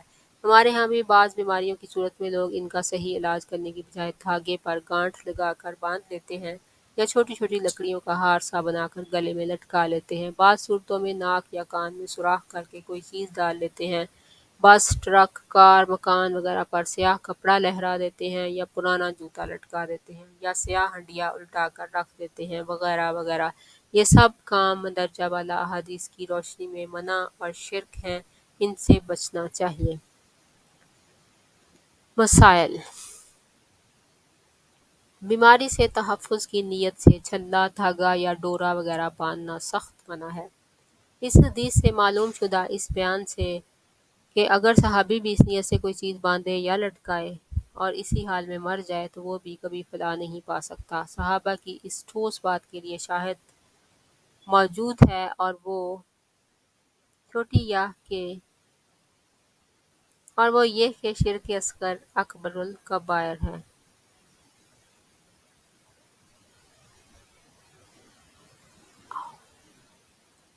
جہالت کے سبب بھی ان چیزوں کے مرتکب کو معذور نہیں سمجھا جائے گا۔ یہ چیزیں دنیا میں بھی مفید نہیں بلکہ مضر ہیں، کیونکہ آپ کا فرمان ہے کہ یہ تیری بیماری کو بڑھانے کے سوا کچھ نہ کرے گا۔ ایسی چیزوں کو استعمال کرنے والے شخص کو سختی سے روکنا چاہیے۔ کتاب التوحید۔ اس بات کی وضاحت معلوم ہوئی کہ جس نے کوئی چیز لٹکائی اسے اس کے سپرد کر دیا جاتا ہے۔ جس نے کوئی تعویذ لٹکایا اس نے شرک کیا۔ بخار کی وجہ سے دھاگا باندھنا شرک ہے۔ حضرت حذیفہ کا اس موقع پر اس آیت کی تلاوت کرنا اس بات کی دلیل ہے کہ صحابہ کرام رضی اللہ عنہم شرک اکبر کی آیات سے شرک اصغر پر بھی استدلال کیا کرتے تھے، جیسا کہ سورہ بقرہ کی آیت کی تفسیر میں حضرت ابن عباس رضی اللہ عنہ نے ذکر کیا ہے۔ نظر بد سے بچاؤ کے لیے سیپ باندھنا شرک ہے۔ بیماریوں سے تحفظ کے لیے تعویذ لٹکانے اور سیپ وغیرہ ڈالنے والے کے لیے بد دعا کی جا سکتی ہے کہ اللہ تعالیٰ اس کی مراد پوری نہ کرے اور اسے آرام نہ دے۔ دموں اور تعویذوں کا بیان۔ صحیح بخاری اور صحیح مسلم میں حضرت ابو بشیر انصاری رضی اللہ عنہ سے روایت ہے کہ انہ کان مع رسول اللہ فی بعض اسفارہ فارسل رسولا ان لا یبقین فی رقبۃ بعیر قلادۃ من وتر او قلادۃ الا قطعت۔ وہ آن حضرت صلی اللہ علیہ وسلم کے ساتھ سفر میں تھے۔ آپ نے ایک قاصد کو اعلان کرنے کے لیے بھیجا کہ کسی اونٹ کی گردن میں تانت وغیرہ سے لٹکائی چیز نہ رہنے دی جائے، اگر ہو تو کاٹ دی جائے۔ دور جاہلیت میں رسم تھی کہ اگر کمان کی تانت پرانی ہو جاتی تو اسے تبدیل کر لیتے اور پرانی تانت کو چوپایوں کے گلے میں ڈال دیتے۔ ان کا خیال تھا کہ اس سے جانور نظر بد سے محفوظ رہتا ہے۔ اور حضرت عبداللہ بن مسعود سے مروی ہے کہ میں نے رسول اللہ صلی اللہ علیہ وسلم کو یہ فرماتے سنا، ان الرقی والتمائم والطویلۃ شرک۔ جھاڑ پھونک، نظر بد وغیرہ سے تحفظ کے لیے تعویذ گنڈے باندھنا اور محبت کے لیے کیے جانے والے اعمال، جادو، سب شرک ہیں۔ اس حدیث میں درج ذیل 3 الفاظ وارد ہوئے ہیں: تمائم، رقی اور طولہ۔ التمائم یہ لفظ تمیمہ کی جمع ہے۔ اس سے مراد ہر وہ چیز ہے جو نظر بد سے تحفظ کے لیے بچوں کے گلے میں باندھی، لٹکائی یا ڈالی جائے۔ قرآنی تعویذات کو بعض اہل علم نے جائز اور بعض نے ناجائز قرار دیا ہے۔ ناجائز کہنے والوں میں سے ایک حضرت عبداللہ بن مسعود بھی ہیں۔ الرقیٰ یہ رقیہ کی جمع ہے۔ انہیں العزائم بھی کہا جاتا ہے۔ رقیہ دم اور جھاڑ پھونک کو کہتے ہیں۔ اگرچہ حدیث میں دم کو شرک کہا گیا ہے لیکن دلائل سے ثابت ہے کہ جو دم شرکیہ کلمات پر مشتمل نہ ہو اس کی اجازت ہے۔ خود رسول اللہ صلی اللہ علیہ وسلم نے نظر بد اور زہریلے جانوروں کے کاٹنے پر دم کی اجازت اور رخصت دی ہے۔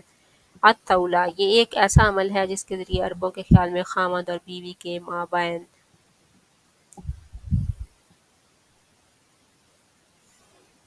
الفت پیدا ہوتی ہے، اور حضرت عبداللہ بن حکیم سے مروی ہے کہ رسول اللہ صلی اللہ علیہ وسلم نے فرمایا من تعلق شیئا وکل الیہ، جس شخص نے کوئی چیز لٹکائی تو اسے اسی کے حوالے کر دیا جاتا ہے۔ یہ حاشیہ دیکھ لیتے ہیں۔ ملاحظہ، یہ ایک تفصیلی واقعہ کا بعض حصہ ہے، پورا واقعہ امام ابو داؤد رحمہ اللہ نے نقل فرمایا ہے۔ حضرت عبداللہ بن مسعود رضی اللہ عنہ کی زوجہ محترمہ زینب رضی اللہ عنہا کا بیان ہے کہ میرے شوہر عبداللہ بن مسعود رضی اللہ عنہ نے میری گردن میں ایک دھاگا دیکھا تو پوچھا یہ کیا ہے؟ میں نے کہا یہ دم کیا ہوا دھاگا ہے، مجھے دیا گیا ہے۔ تو ابن مسعود نے وہ دھاگا کاٹ ڈالا اور فرمایا اے عبداللہ کے اہل و عیال، تم اس شرک سے بے نیاز ہو، کیونکہ میں نے رسول اللہ صلی اللہ علیہ وسلم کو یہ فرماتے ہوئے سنا کہ یہ جھاڑ پھونک، نظر بد سے تحفظ کے لیے مختلف چیزیں باندھنا یا لٹکانا اور محبت کے تعویذات سب شرک ہیں۔ میں نے کہا میری آنکھ میں چبھن تھی، میں فلاں یہودی کے پاس دم کرانے جاتی تھی، اس کے دم سے مجھے آرام آ جاتا تھا۔ تو ابن مسعود رضی اللہ عنہ نے کہا یہ شیطانی حرکت ہے۔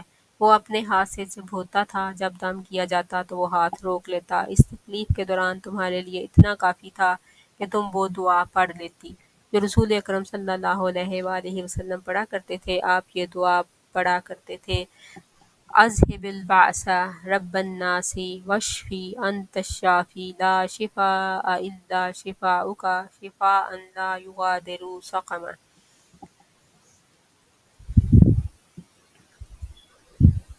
جس شخص نے کوئی چیز لٹکائی تو اسے اس کے حوالے کر دیا جاتا ہے، اور امام احمد حضرت رویفع رضی اللہ عنہ سے روایت کرتے ہیں کہ مجھے رسول اللہ صلی اللہ علیہ وسلم نے فرمایا یا رویفع، شاید تم مدت تک زندہ رہو، لہٰذا لوگوں کو بتا دینا کہ جو شخص داڑھی کو گرہ لگائے یا تانت گلے میں ڈالے یا چوپائے کے گوبر یا ہڈی سے استنجا کرے تو محمد صلی اللہ علیہ وسلم اس سے بیزار اور لا تعلق ہیں۔ سعید بن جبیر رحمۃ اللہ علیہ سے مروی ہے کہ من قطع تمیمہ من انسان کان کعدل رقبہ، جو شخص کسی کے گلے سے تعویذ کو کاٹ ڈالے تو اسے ایک غلام آزاد کرنے کے برابر ثواب ملے گا۔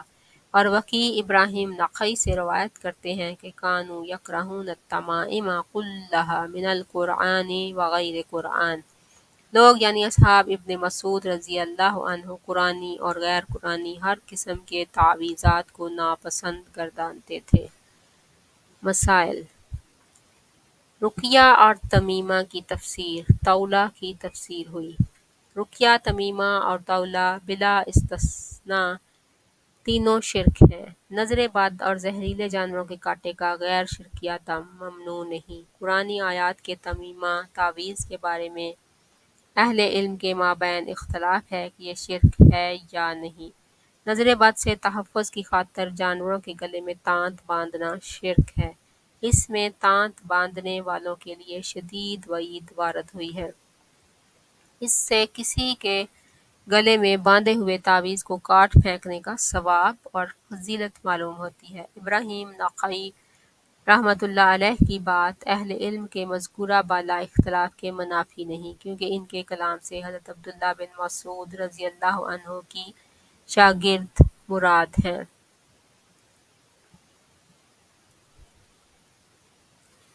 کسی درخت یا پتھر وغیرہ کو متبرک سمجھنا۔ ارشاد الہی ہے افرأیتم اللات والعزی ومناة الثالثة الاخری، بھلا تم نے کبھی لات، عزیٰ اور تیسری دیوی منات کے بارے میں بھی غور کیا ہے؟ حضرت ابو واقد لیثی رضی اللہ عنہ کا بیان ہے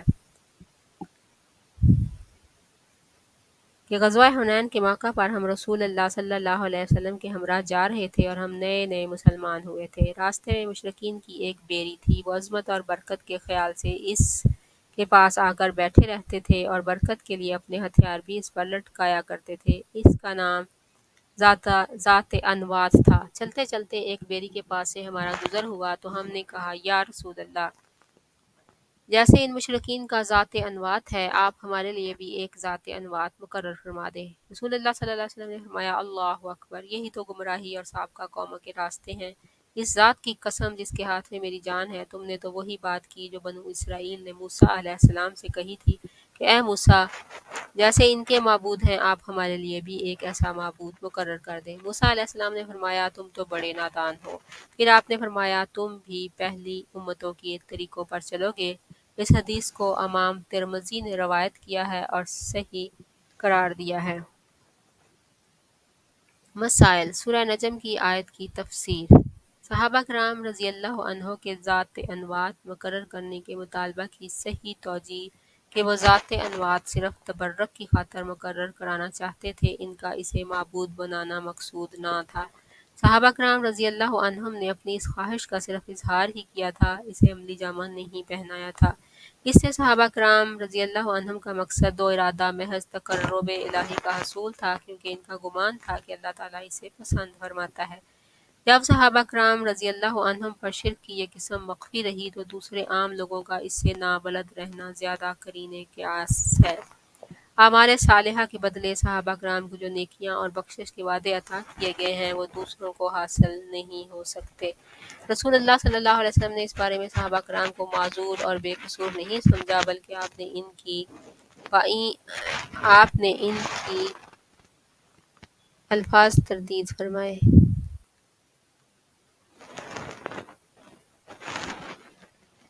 الفاظ تردید فرمائی کہ یہی تو گمراہی بلکہ پہلی قوموں کے راستے ہیں، تم بھی پہلے لوگوں کے طریقوں پر چلو گے۔ اور آپ نے 3 طرح سے اس کی مذمت فرمائی۔ سب سے اہم بات جو اصل مقصود ہے وہ نبی صلی اللہ علیہ وسلم کا صحابہ کرام رضی اللہ عنہم کے لیے یہ فرمانا ہے کہ تمہارا مطالبہ اور فرمائش بھی بنی اسرائیل کے مطالبہ و فرمائش جیسی ہے۔ انہوں نے کہا تھا کہ اے موسیٰ، ہمارے لیے بھی ایک معبود بنا، سو تم نے بھی ایسا ہی مطالبہ کیا۔ اس قسم کے مقامات کو مقدس اور متبرک نہ سمجھنا توحید اور لا الہ الا اللہ کی مراد ہے۔ یہ ایک انتہائی دقیق اور پوشیدہ بات ہے، یہی وجہ ہے کہ صحابہ کرام رضی اللہ عنہم بھی اس کا ادراک نہ کر سکے۔ آپ نے فتوے پر قسم اٹھائی، جبکہ بلا مصلحت و مقصد قسم اٹھانا رسول اللہ صلی اللہ علیہ وسلم کی عادت مبارک نہ تھی۔ کیونکہ صحابہ کرام کی اس مطالبہ و فرمائش کی وجہ سے مرتد نہیں سمجھا گیا، اس سے معلوم ہوا کہ شرک بڑا بھی ہوتا ہے اور چھوٹا بھی۔ ابو واقد رضی اللہ عنہ کا یہ کہنا کہ ہم ابھی نئے نئے مسلمان ہوئے تھے، اس سے پتہ چلتا ہے کہ دوسرے صحابہ کرام رضی اللہ عنہم کو اس بات کا علم تھا کہ ایسا کرنا درست نہیں۔ اس سے اظہار تعجب کے موقع پر اللہ اکبر کہنے کا جواز بھی ملتا ہے، نیز اس میں ان لوگوں کی تردید ہے جو اسے مکروہ سمجھتے ہیں۔ شرک و بدعت کے تمام ذرائع کا سدباب کرنا چاہیے۔ اس میں اہل جاہلیت کی مشابہت سے منع کیا گیا ہے۔ اس میں دوران تعلیم کسی مصلحت کی بنیاد پر استاد کا شاگرد پر ناراض ہونا ثابت ہے۔ آن حضرت صلی اللہ علیہ وسلم نے انھا السنن فرما کر عمومی اصول بیان کر دیا۔ آپ کی یہ خبر بھی علامات نبوت میں سے ہے کہ آپ کی پیشین گوئی کے مطابق اب اسی طرح ہو رہا ہے۔ اللہ تعالیٰ نے قرآن کریم میں جن باتوں پر یہود و نصارہ کی مذمت فرمائی وہ دراصل ہمیں تنبیہ ہے تاکہ ہم ان سے بچیں۔ اہل علم کے ہاں یہ اصول طے ہے کہ عبادات کی بنیاد حکم اور امر پر ہے، اپنی مرضی یا خواہش سے عبادت مقرر نہیں کی جا سکتی۔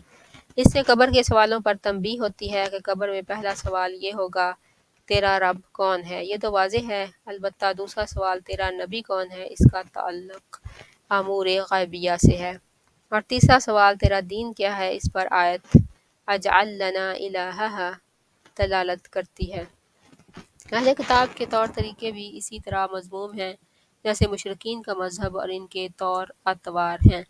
جو شخص باطل سے حق کی طرف آتا ہے اس کے دل میں قدیم عبادات، عقائد اور تصورات کا کچھ نہ کچھ اثر باقی رہ جاتا ہے، جیسا کہ ابو واقد رضی اللہ عنہ نے کہا نحن حدثاء عہد بکفر، یعنی ابھی ماضی قریب میں ہمارا کفر سے تعلق رہا ہے اور ہم نئے نئے مسلمان ہوئے ہیں۔ غیر اللہ کے لیے ذبح کرنے کا حکم۔ ارشاد الہی ہے، قل ان صلاتی و نسکی و محیای و مماتی للہ رب العالمین لا شریک لہ و بذالک امرت وانا اول المسلمین۔ کہہ دیجئے کہ میری نماز، میری قربانی، میری زندگی اور میری موت سب رب العالمین کے لیے ہے، جس کا کوئی شریک نہیں، اور مجھے اس بات کا حکم دیا گیا ہے اور میں سب سے اول فرما بردار ہوں۔ نیز فرمایا، فَصَلِّ لِرَبِّكَ وَانْحَرْ، بس تم اپنے رب ہی کے لیے نماز پڑھو اور قربانی دو۔ حضرت علی رضی اللہ تعالیٰ عنہ فرماتے ہیں کہ رسول اللہ صلی اللہ علیہ وسلم نے مجھے 4 باتیں بتلائیں۔ لعن اللہ من ذبح لغیر اللہ، لعن اللہ من لعن والدیہ، لعن اللہ من آوى محدثا، لعن اللہ من غیر منار الارض۔ جو شخص غیر اللہ کے لیے جانور ذبح کرے، اس پر اللہ تعالیٰ کی لعنت ہے۔ جو شخص اپنے والدین پر لعنت کرے، اس پر اللہ تعالیٰ کی لعنت ہے۔ جو شخص کسی بدعتی مجرم کو پناہ دے، اس پر اللہ تعالیٰ کی لعنت ہے۔ جو شخص حدود زمین کے نشانات کو بدلے، اس پر بھی اللہ تعالیٰ کی لعنت ہے۔ اور لعنت کے مطلب کہ لعنت جس پہ ہو وہ اللہ کی رحمت سے دور ہو جاتا ہے، بھلائی سے دور ہو جاتا ہے، ہدایت اس کو نہیں ملتی، اس کے لیے مشکل ہو جاتی ہے ہدایت پانا، سیدھے راستے پہ چلنا۔ طارق بن شہاب رضی اللہ عنہ روایت کرتے ہیں کہ رسول اللہ صلی اللہ علیہ وسلم نے فرمایا، ایک شخص مکھی کی وجہ سے جنت چلا گیا اور ایک شخص مکھی ہی کی وجہ سے جہنم جا پہنچا۔ صحابہ کرام رضی اللہ عنہم نے عرض کی، یا رسول اللہ وہ کیسے؟ آپ نے فرمایا، 2 آدمیوں کا گزر ایک قوم پر ہوا جس کا ایک بت تھا، کسی کو وہاں سے چڑھاوا چڑھائے بغیر گزرنے کی اجازت نہ تھی۔ اس قوم کے لوگوں نے ان میں سے ایک کو کہا، چڑھاوا چڑھاؤ۔ اس نے کہا، چڑھاوے کے لیے میرے پاس کوئی چیز نہیں۔ انہوں نے کہا، تمہیں یہ کام ضرور کرنا ہوگا، خواہ ایک مکھی ہی چڑھاؤ۔ اس شخص نے ایک مکھی کا چڑھاوا چڑھا دیا، چنانچہ انہوں نے اس کا راستہ چھوڑ دیا اور وہ اس مکھی کے سبب جہنم میں جا پہنچا۔ ان لوگوں نے دوسرے سے کہا، تم بھی کوئی چڑھاوا چڑھاؤ۔ اس نے کہا، میں تو اللہ تعالیٰ کے سوا کسی کے واسطے کوئی چڑھاوا نہیں چڑھا سکتا۔ انہوں نے اسے قتل کر دیا اور وہ سیدھا جنت میں جا پہنچا۔ مسائل۔ آیہ مبارکہ اِنَّ صلاتی و نسکی کی تفسیر۔ آیہ مبارکہ فَصَلِّ لِرَبِّکَ وَانْحَرْ کی تفسیر۔ رسول اللہ صلی اللہ علیہ وسلم نے سب سے پہلے غیر اللہ کے نام پر ذبح کرنے والے شخص پر لعنت فرمائی ہے۔ اپنے والدین پر لعنت کرنے والا خود لعنتی ہے۔ اس سے یہ بات ماخوذ ہے کہ اگر تم کسی کے والدین کو لعنت کرو گے تو وہ تمہارے والدین پر لعنت کرے گا، اسی طرح تم خود اپنے والدین پر لعنت کا سبب بنو گے۔ جو شخص کسی بدعتی مجرم کو پناہ دے وہ ملعون ہے۔ بدعتی سے مراد وہ شخص ہے جو کسی ایسے جرم کا مرتکب ہو جس پر اللہ تعالیٰ کی طرف سے سزا واجب ہو اور اس سے بچنے کے لیے کسی کی پناہ ڈھونڈے۔ جو شخص حدود زمین کی علامات بدل ڈالے وہ لعنتی ہے۔ اس سے ایسے نشانات مراد ہیں جو آپ اور آپ کے پڑوس کی حدود ملکیت کو متعین کرتے ہیں، اور ان نشانات کو بدلنے سے پڑوسیوں کا حق مارنا مقصود ہو۔ کسی متعین شخص پر یا عمومی طور پر گناہ گار لوگوں پر لعنت کرنے میں فرق ہے۔ ایک مکھی کی وجہ سے جہنم میں جانے کا قصہ بہت عظیم ہے۔ مکھی کا چڑھاوا چڑھانے والا جہنم رسید ہوا، حالانکہ ایسا کرنے میں اس کا مقصد قطعاً شرک نہیں تھا، بلکہ اس نے اپنی جان بچانے کے لیے ایسا کیا تھا۔ اہل ایمان کے ہاں شرک کس قدر سنگین جرم ہے کہ اس مومن نے قتل ہونا گوارا کر لیا لیکن اہل صنم کا مطالبہ پورا نہ کیا، حالانکہ انہوں نے اس سے صرف ظاہری عمل کرنے کا مطالبہ کیا تھا۔ ان دونوں میں سے شرک کا ارتکاب کر کے جہنم میں جانے والا شخص مسلمان تھا۔ اگر وہ کافر ہوتا تو آپ یوں نہ فرماتے کہ وہ ایک مکھی کے سبب جہنم میں گیا۔ اس حدیث میں ایک دوسری صحیح حدیث کی تائید ہے کہ جنت اور جہنم تمہارے اس کے جوتے کے تسمے سے بھی زیادہ قریب ہے۔ الجنۃ اقرب الی احدکم من شراک نعلہ والنار مثل ذلک۔ بشمول بت پرست ہر ایک کے نزدیک قلبی عمل سب سے زیادہ اہم اور مقصود اعظم ہوتا ہے۔ جہاں غیر اللہ کے نام پر جانور ذبح کیے جائیں وہاں اللہ تعالیٰ کے نام پر بھی ذبح کرنا جائز نہیں۔ ارشاد الہی ہے لا تقم فیہ ابدا لمسجد اسس علی التقوی من اول یوم احق ان تقوم فیہ رجال یحبون ان یطہروا واللہ یحب المطہرین۔ اب کبھی اس مسجد زرار میں عبادت کے لیے کھڑے نہ ہونا، البتہ وہ مسجد جس کی بنیاد شروع دن سے ہی تقوی پر رکھی گئی ہے وہ زیادہ موزوں ہے کہ آپ اس میں عبادت کے لیے کھڑے ہوں۔ اس میں ایسے لوگ ہیں جو پاک صاف رہنے کو پسند کرتے ہیں، اور اللہ تعالیٰ کو بھی صفائی اور پاکیزگی اختیار کرنے والے لوگ ہی پسند ہیں۔ حضرت ثابت بن ضحاک رضی اللہ عنہ سے روایت ہے کہ ایک شخص نے بوانہ مقام پر اونٹ ذبح کرنے کی نظر مانی، چنانچہ اس نے اس کے متعلق نبی صلی اللہ علیہ وسلم سے پوچھا تو آپ نے فرمایا کیا وہاں جاہلیت کے بتوں میں سے کوئی ایسا بت تھا جس کی پوجا کی جاتی رہی ہو؟ صحابہ رضی اللہ عنہ نے کہا نہیں۔ حضرت صلی اللہ علیہ وسلم نے مزید پوچھا کیا وہاں کوئی مشرکین کا میلہ لگتا تھا؟ صحابہ رضوان اللہ علیہم اجمعین نے کہا نہیں۔ تو آپ نے ارشاد فرمایا تم اپنی نظر پوری کر لو، یاد رکھو جو نظر اللہ تعالیٰ کی نافرمانی کی ہو اسے پورا کرنا درست نہیں، اور اسی طرح جس نظر کو پورا کرنا انسان کی وسعت میں نہ ہو اسے بھی پورا کرنا ضروری نہیں۔ سنن ابی داؤد اور اس کی سند بخاری اور مسلم کی شرط کے مطابق ہے۔ مسائل آیا مبارکہ لا تقم فیہ ابداً کی تفسیر ہے۔ اللہ تعالیٰ کی اطاعت و معصیت بعض اوقات زمین پر بھی اثر انداز ہوتی ہے۔ کسی مشکل مسئلہ کو سمجھانے کے لیے واضح مسئلہ پیش کرنا چاہیے تاکہ کوئی اشکال باقی نہ رہے۔ بوقت ضرورت مفتی سائل سے تفصیلات اور وضاحتیں طلب کر سکتا ہے۔ اس سے یہ بھی معلوم ہوا کہ کسی خاص مقام کو منت اور نظر ماننے کے لیے مخصوص کرنے میں کوئی قباحت نہیں، بشرطے کہ اس میں کوئی شرعی رکاوٹ نہ ہو۔ جس مقام پر دور جاہلیت میں کوئی وثن بت رہا ہو وہاں نظر پوری کرنا منع ہے، خواہ اب اسے وہاں سے ختم کر دیا گیا ہو۔ کسی ایسی جگہ پر نظر پوری نہیں کی جا سکتی جہاں مشرکین کا کوئی میلہ یا تہوار منایا جاتا رہا ہو، اگرچہ اب وہ سلسلہ بند ہی ہو چکا ہو۔ اگر کسی نے مشرکین کے بت یا تہوار والے مقام کی نظر مانی ہو تو اسے پورا کرنا جائز نہیں، کیونکہ یہ نافرمانی کی نظر ہے جو ناجائز ہے۔ اس سے یہ بھی معلوم ہوا کہ تہوار میں بھی مشرکین کی مشابہت سے بچنا چاہیے، اگرچہ مشرکین کی مشابہت کرنا مسلمانوں کا مقصود نہ بھی ہو۔ اللہ تعالیٰ کی نافرمانی والی نظر باطل ہے۔ جو امر انسان کی وسعت طاقت میں نہ ہو اس کی نظر ماننا بھی ناجائز اور غلط ہے۔ غیر اللہ کی نظر و نیاز ماننا شرک ہے۔ ارشاد الہی ہے یوفون بالنذر ویخافون یوما کان شرہ مستطیرا۔ یہ لوگ نظریں پوری کرتے ہیں اور اس دن سے کہ جس کی سختی پھیل رہی ہوگی خوف رکھتے ہیں۔ نیز ارشاد ہے وما انفقتم من نفقۃ او نذرتم من نذر فإن اللہ یعلمہ۔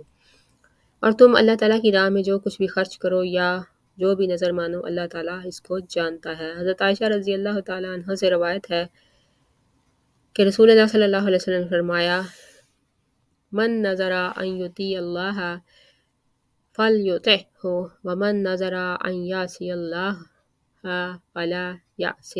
جو شخص اللہ تعالیٰ کی اطاعت کی نظر مانے تو اسے چاہیے کہ اللہ تعالیٰ کی اطاعت کرے، اور جو شخص اللہ تعالیٰ کی نافرمانی و معصیت کی نظر مانے تو اللہ تعالیٰ کی نافرمانی نہ کرے۔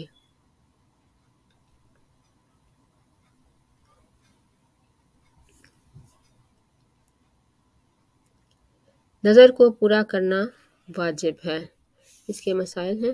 نظر کو پورا کرنا واجب ہے جب یہ ثابت ہو چکا کہ نظر اللہ تعالیٰ کی عبادت ہے تو پھر اسے غیر اللہ کے لیے ماننا اور سر انجام دینا شرک ہے۔ اس سے یہ بھی ثابت ہوا کہ جو نظر معصیت پر مبنی ہو اسے پورا کرنا جائز نہیں۔ غیر اللہ کی پناہ لینا شرک ہے۔ ارشاد الہی ہے وَأَنَّهُ كَانَ رِجَالٌ مِّنَ الْإِنسِ يَعُوذُونَ بِرِجَالٍ مِّنَ الْجِنِّ فَزَادُوهُمْ رَهَقًا۔ اور یہ کہ بعض لوگ جنات کی پناہ پکڑا کرتے تھے تو اس طرح ان کی سرکشی اور بڑھ گئی تھی۔ حضرت خولہ بنت حکیم یعنی جنوں کی سرکشی اور بڑھ گئی۔ حضرت خولہ بنت حکیم رضی اللہ عنہا کہتی ہیں کہ میں نے رسول اللہ صلی اللہ علیہ وسلم کو یہ فرماتے ہوئے سنا کہ من نزل منزلا فقال اعوذ بکلمۃ اللہ التامات من شر ما خلق لم يضره شیء حتى يرحل من منزله ذلك، جو شخص کسی جگہ ٹھہرے اور یہ دعا پڑھے، میں اللہ تعالیٰ کی مخلوق کے شر سے اللہ تعالیٰ کے مکمل کلمات کی پناہ مانگتا ہوں تو اس کے وہاں سے روانہ ہونے تک اسے کوئی چیز ضرر نہ پہنچا سکے گی۔ مسائل: سورہ جن کی آیت کی تفسیر جس میں ہے کہ بعض لوگ جنوں کی پناہ پکڑتے تھے، اس سے یہ بھی ثابت ہوا کہ غیر اللہ کی پناہ لینا شرک ہے۔ اس مسئلہ پر مذکورہ بالا حدیث سے استدلال کیا جاتا ہے کیونکہ سلمہ نے یہ دلیل اخذ کی ہے کہ اللہ تعالیٰ کے کلمات مخلوق نہیں، اگر یہ کلمات اللہ کی مخلوق ہوتے تو رسول اکرم صلی اللہ علیہ وسلم ان سے پناہ طلب نہ کرتے کیونکہ مخلوق سے پناہ مانگنا شرک ہے۔ اس سے اس دعا کی فضیلت بھی ثابت ہوتی ہے اگرچہ یہ ایک مختصر سی دعا ہے۔ کسی علم سے کسی دنیاوی فائدہ کا حصول، مثلاً کسی کے شر سے تحفظ یا کسی منفعت کا حصول، اس بات کی دلیل نہیں کہ وہ عمل شرک نہیں، بلکہ عین ممکن ہے کہ جس عمل سے وہ فائدہ حاصل ہوا وہ شرک ہو۔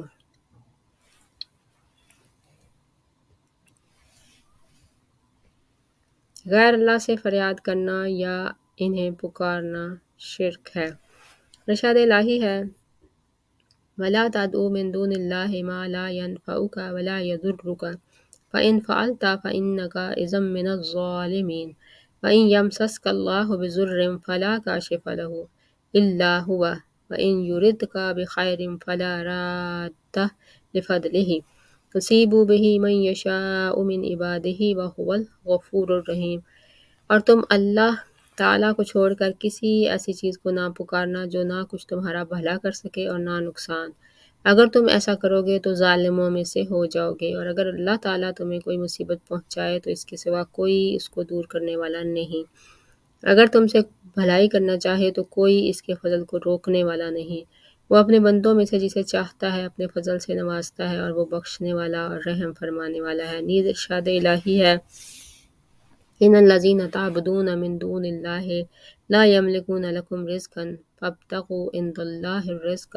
واعبدوہ واشکروا لہ الیہ ترجعون، تم اللہ کے سوا جن کو پوجتے ہو وہ تمہیں رزق دینے کا اختیار نہیں رکھتے، پس اللہ ہی کے ہاں سے رزق طلب کرو اور اسی کی بندگی کرو اور اسی کا شکر کرو، اسی کی طرف تم لوٹائے جاؤ گے۔ اور فرمایا وَمَنْ أَضَلُّ مِمَّنْ يَدْعُو مِن دُونِ اللَّهِ مَنْ لَا يَسْتَجِيبُ لَهُ إِلَى يَوْمِ الْقِيَامَةِ وَهُمْ عَنْ دُعَائِهِمْ غَافِلُونَ وَإِذَا حُشِرَ النَّاسُ كَانُوا لَهُمْ أَعْدَاءً وَكَانُوا بِعِبَادَتِهِمْ كَافِرِينَ، اور اس شخص سے بڑا گمراہ کون ہو سکتا ہے جو اللہ کو چھوڑ کر ان کو پکارے جو قیامت تک اسے جواب نہیں دے سکتے اور وہ ان کی پکار سے غافل و بے خبر ہیں، اور قیامت کو جب تم تمام انسان جمع کیے جاؤ گے تو اس وقت وہ ان پکارنے والوں کے دشمن ہوں گے اور ان کی پرستش سے انکار کریں گے۔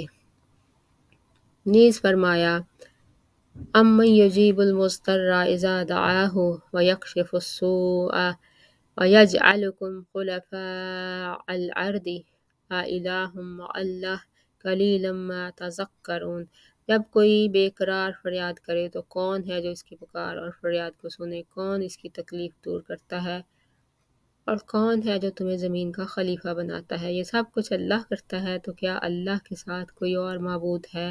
تم لوگ کم ہی سوچتے ہو۔ اور طبرانی نے اپنی سند سے روایت کی ہے انہ کان فی زمن النبی صلی اللہ علیہ وسلم منافق یؤذی المؤمنین فقال بعضهم قوموا بنا نستغیث برسول اللہ صلی اللہ علیہ وسلم من هذا المنافق فقال النبی انہ لا یستغاث بی وانما یستغاث باللہ۔ نبی صلی اللہ علیہ وسلم کے زمانہ میں ایک منافق مومنین کو بہت ایذائیں دیا کرتا تھا، چنانچہ چند صحابہ نے مشورہ کیا کہ چلو حضرت صلی اللہ علیہ وسلم کی خدمت میں حاضر ہو کر اس سے گلو خلاصی کے لیے استغاثہ کریں۔ نبی کریم صلی اللہ علیہ وسلم نے ارشاد فرمایا دیکھو مجھ سے استغاثہ فریاد نہیں کیا جا سکتا بلکہ فریاد و پکار صرف اللہ تعالیٰ سے کرنی چاہیے۔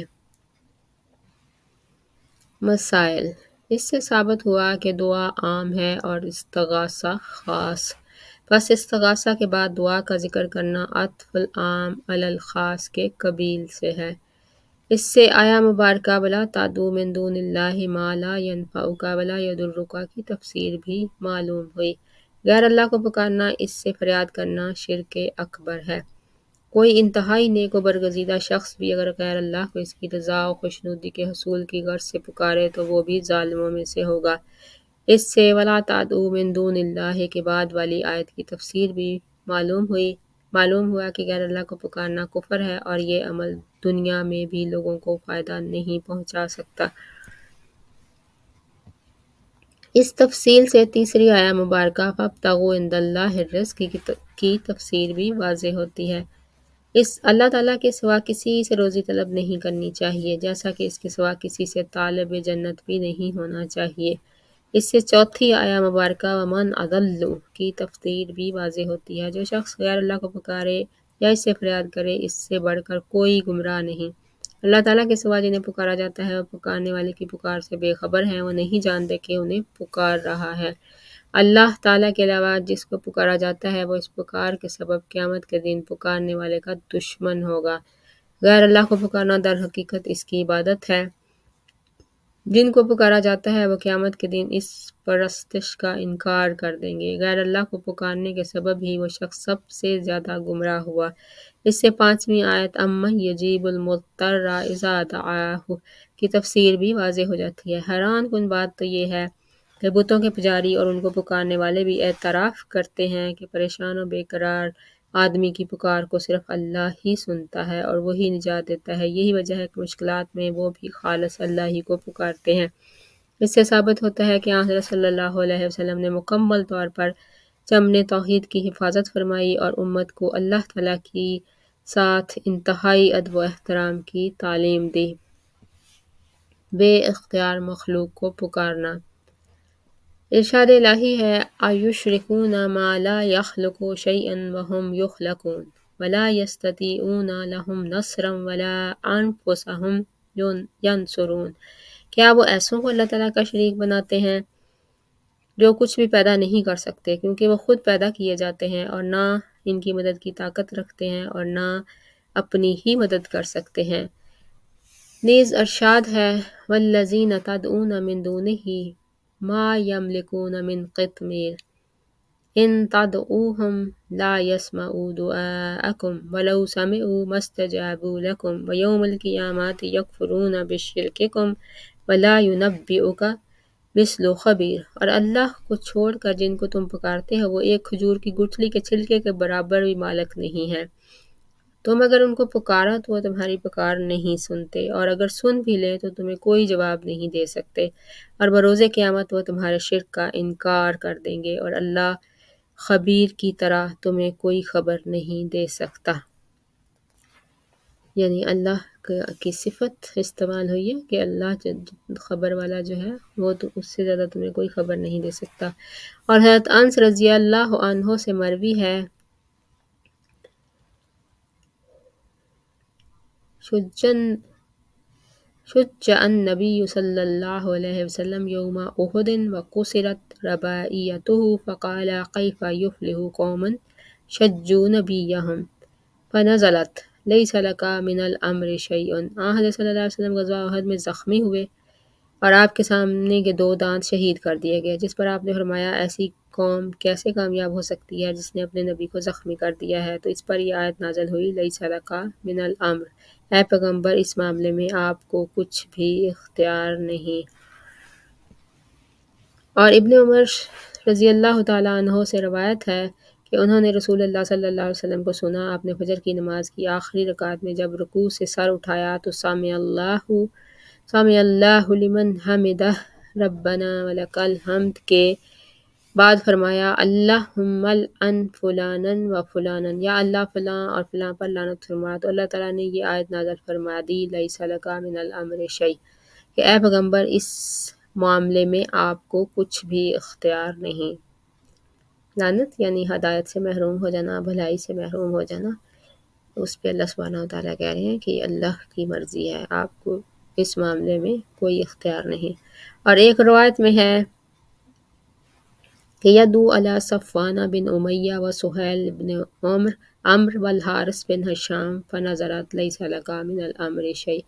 آپ صفوان بن امیہ، سہیل بن عمرو اور حارث بن ہشام پر بد دعا کر رہے تھے، تب بھی یہ آیت نازل ہوئی کہ اے پیغمبر اس معاملے میں آپ کو کچھ بھی اختیار نہیں۔ اور ایک جگہ میں حضرت ابو ہریرہ رضی اللہ عنہ سے روایت ہے کہ جب رسول اللہ صلی اللہ علیہ وسلم پر وَأَنذِرْ عَشِيرَتَكَ الْأَقْرَبِينَ آیت نازل ہوئی تو آپ کھڑے ہو گئے اور فرمانے لگے، اے قریش کی جماعت، یا اس طرح کا کوئی اور کلمہ آپ نے فرمایا، اپنی جانوں کے بیچوں یعنی اپنے آپ کو بچا لو، اپنی جانوں کو بیچو یعنی اپنے آپ کو بچا لو، اللہ کے ہاں میں تمہارے کسی کام نہ آ سکوں گا۔ اے عباس بن عبد المطلب، اپنے آپ کو بچا لو، اللہ کے ہاں میں تمہارے کسی کام نہ آ سکوں گا۔ اے میری پھوپھی صفیہ، اپنے آپ کو بچا لو، اللہ کے ہاں میں تمہارے کسی کام نہ آ سکوں گا۔ اے میری بیٹی فاطمہ، میرے مال سے جو چاہو مانگ لو، لیکن اللہ کے ہاں میں تمہارے کسی کام نہ آ سکوں گا۔ مسائل۔ دونوں آیتوں کی تفسیر ہے جن میں مخلوق کو پکارنے سے منع کیا گیا ہے۔ جنگ احد کا مختصر سا تذکرہ ہے۔ سید المرسلین صلی اللہ علیہ وسلم کا نماز میں قنوت نازلہ پڑھنا اور آپ کے پیچھے صحابہ رضی اللہ عنہم کا آمین کہنا ثابت ہوتا ہے۔ جن کے لیے بد دعا کی گئی وہ کھلے کافر تھے۔ ان لوگوں نے آن حضرت صلی اللہ علیہ وسلم کے ساتھ بدسلوکی کے ایسے کام سار انجام دیے جن کے کرنے سے دیگر کفار بھی قاصر رہے، مثلا ان کا اپنے نبی کو زخمی کرنا، ان کے قتل کے درپے ہونا اور مسلمان شہداء کا مسئلہ کرنا، حالانکہ وہ شہداء ان کفار کے اعمزاد بھی تھے۔ ان کفار کی اس بدسلوکی اور آن حضرت صلی اللہ علیہ وسلم کی بد دعا کے موقع پر اللہ تعالیٰ نے درج ذیل آیت لیس لک من الامر شیء نازل فرمائی۔ اللہ تعالیٰ کا یہ فرمانا او یتوب علیہم او یعذبہم کہ اللہ تعالیٰ ان کافروں کو معافی دے دے گا یا انہیں عذاب دے گا۔ چنانچہ اللہ نے انہیں معافی دی اور وہ ایمان لے آئے۔ اس سے نزول حوادث کے موقع پر قنوت نازلہ پڑھنے کا ثبوت بھی ملتا ہے۔ جن لوگوں پر بد دعا کی جائے ان کے اور ان کے آباء و اجداد کے نام نماز میں لینا جائز ہے۔ قنوت نازلہ میں کسی متعین شخص کا نام لے کر اس پر لعنت کرنا جائز ہے۔ آیت وَأَنذِرْ عَشِيرَتَكَ الْأَقْرَبِينَ کے نزول کے موقع پر آپ کا اپنے قریبی رشتہ داروں کو بلا کر ایک ایک کو اللہ کے عذاب سے ڈرانے اور اپنی اپنی نجات کی فکر دلانے کا ذکر بھی ہے۔ جب آپ نے دعوت توحید دی تو آپ کو مجنون کہا گیا۔ اسی طرح آج بھی اگر کوئی توحید کی دعوت دے تو اسے بھی ایسے ہی القاب کا سامنا کرنا پڑتا ہے۔ آن حضرت صلی اللہ علیہ وسلم کا اپنے قریبی اور دور کے رشتہ داروں سے یہ فرمانا ثابت ہوا کہ اللہ تعالیٰ کے ہاں میں تمہارے کسی کام نہ آ سکوں گا، حتیٰ کہ یہی بات آپ نے اپنی لخت جگر حضرت فاطمہ رضی اللہ عنہا سے بھی صراحتاً کہی۔ اور جب آپ سید المرسلین ہونے کے باوجود اپنی لخت جگر سیدات نساء العالمین سے فرما رہے ہیں کہ میں تمہارے کچھ کام نہ آ سکوں گا، جبکہ انسان کا ایمان ہے کہ آپ کی زبان مبارک سے سوائے حق کے کچھ نہیں نکلتا، تو پھر مندرجہ بالا صراحت کی روشنی میں آج کل کے حالات کو بھی دیکھیے کہ اس بیماری میں عوام ہی نہیں بلکہ خواص بھی مبتلا ہیں۔ غور کرنے والے پر صحیح توحید اور دین کی اجنبیت عیاں ہو جائے گی، یعنی جو غور کرے گا، جو سوچے گا، جو اس کو سمجھنے کی کوشش کرے گا تو اس کے اوپر یہ جو ہے اگر وہ چاہے ہدایت لینا تو صحیح توحید اور دین کی اجنبیت عیاں ہو جائے گی۔ جو ہم نے گمراہ کرنے والی چیزیں ہیں، جو ہم نے اس طرح کے، جیسے اللہ سبحانہ وتعالیٰ قرآن کریم میں فرماتا ہے کہ وشفل تھنکنگز کی امانیہ، کہ انہوں نے اپنی امانی بنا رکھی ہیں، اپنی خواہشات ہیں جن کو وہ سمجھتے ہیں کہ یہ بس سچ ثابت ہو جائیں گی، کہ ہماری سفارش اور شفاعت ہو جائے گی، جبکہ نبی صلی اللہ علیہ وسلم نے اپنے گھرانے والوں کو ایک ایک کو پکار کر کہا کہ اپنی اگلی دنیا کے لیے، اپنی آخرت کے لیے کچھ کر لو، میں تمہارے کچھ کام نہ آ سکوں گا۔ اللہ تعالیٰ ہمیں صحیح توحید پر قائم رہنے والا اور شرک سے بچنے والا بنا دے۔ اللہم انی اعوذ بک من ان اشرک بک شیئا اعلم ولما لا اعلم۔ فرشتوں پر اللہ کی وحی کا خوف۔ ارشاد الہی ہے حتی اذا فزع عن قلوبہم قالوا ماذا قال ربکم قالوا الحق وہو العلی الکبیر۔ جب ان فرشتوں کے دلوں سے گھبراہٹ دور ہوتی ہے تو وہ ایک دوسرے سے کہتے ہیں تمہارے رب نے کیا فرمایا؟ اللہ کے مقرب فرشتے کہتے ہیں کہ اس نے حق فرمایا ہے اور وہ عالی مقام اور بزرگ و برتر ہے۔ اور حضرت ابو ہریرہ رضی اللہ عنہ جب نبی صلی اللہ علیہ وسلم سے روایت کرتے ہیں کہ آپ نے فرمایا جب اللہ تعالیٰ آسمان پر کوئی فیصلہ صادر فرماتے ہیں تو اللہ کے فرشتے اس کی حکم برداری میں یوں اپنے پر مارتے ہیں کہ گویا صاف پتھر پر نرم زنجیر لگنے کی جھنکار ہے، اور یہ فرمان ان فرشتوں تک پہنچ جاتا ہے حتیٰ کہ جب ان کے دلوں سے گھبراہٹ دور ہوتی ہے تو وہ ایک دوسرے سے کہتے ہیں تمہارے رب نے کیا فرمایا؟ تو اللہ کے مقرب فرشتے کہتے ہیں کہ اس نے جو کہا وہ برحق ہے اور وہ عالی مقام اور بزرگ و برتر ہے۔ اللہ کی اس بات کو شیاطین چوری چھپے سننے کی کوشش کرتے ہیں۔ یہ شیاطین ایک دوسرے کے اوپر یوں ہوتے ہیں، یہ کہتے ہوئے حدیث کے راوی سفیان نے اپنے ہاتھ کو ٹیڑھا کیا اور انگلیوں کو ایک دوسرے سے ذرا جدا کیا کہ شیطان اس طرح ایک دوسرے کے اوپر ہوتے ہیں۔ سب سے اوپر والا شیطان جب کوئی بات سن لیتا ہے تو وہ اپنے سے نیچے والے کو بتا دیتا ہے، اور وہ اپنے سے نیچے والے کو، یہاں تک کہ آخری شیطان وہ بات ساحر یا کاہن کو بتا دیتا ہے۔ کبھی تو کاہن کو وہ بات پہنچنے سے قبل شہاب اسے جلا دیتا ہے، اور کبھی شہاب کے آنے سے پہلے شیطان اسے بات بتا چکا ہوتا ہے تو کاہن شیطان کی بتائی ہوئی بات کے ساتھ 100 جھوٹ ملاتا ہے۔ اگر کوئی بات اسی طرح واقع ہو جائے تو لوگ کہتے ہیں کہ کیا فلاں روز اس ساحر یا کاہن نے ایسے ہی نہیں کہا تھا؟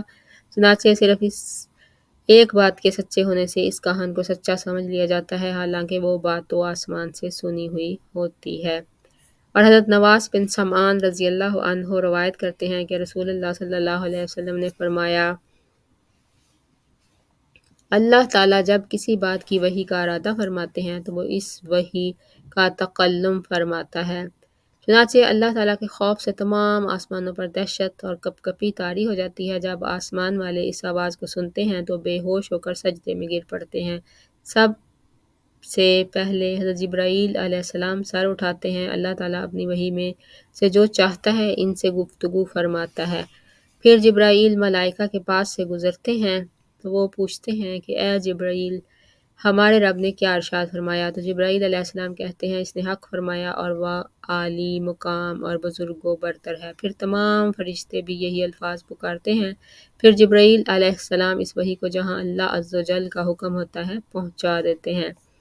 مسائل ہیں اس کے۔ سورہ سبا کی آیت 23 کی تفسیر، جس میں اللہ کی وحی کے وقت فرشتوں کی کیفیت بیان ہوئی۔ اس آیت میں ابطال صرف شرک کی دلیل ہے، بالخصوص ایسے شرک کی جس کا تعلق صالحین امت سے ہے، اور اس آیت کے متعلق کہا گیا ہے کہ یہ آیت دل سے شجرہ شرک کی جڑوں کو کاٹ پھینکتی ہے۔ اس باب میں قال الحق کا وہو العلی الکبیر کی تفسیر بھی واضح ہوتی ہے۔ فرشتوں کے سوال کی وجہ اور سبب بھی اس میں مذکور ہے۔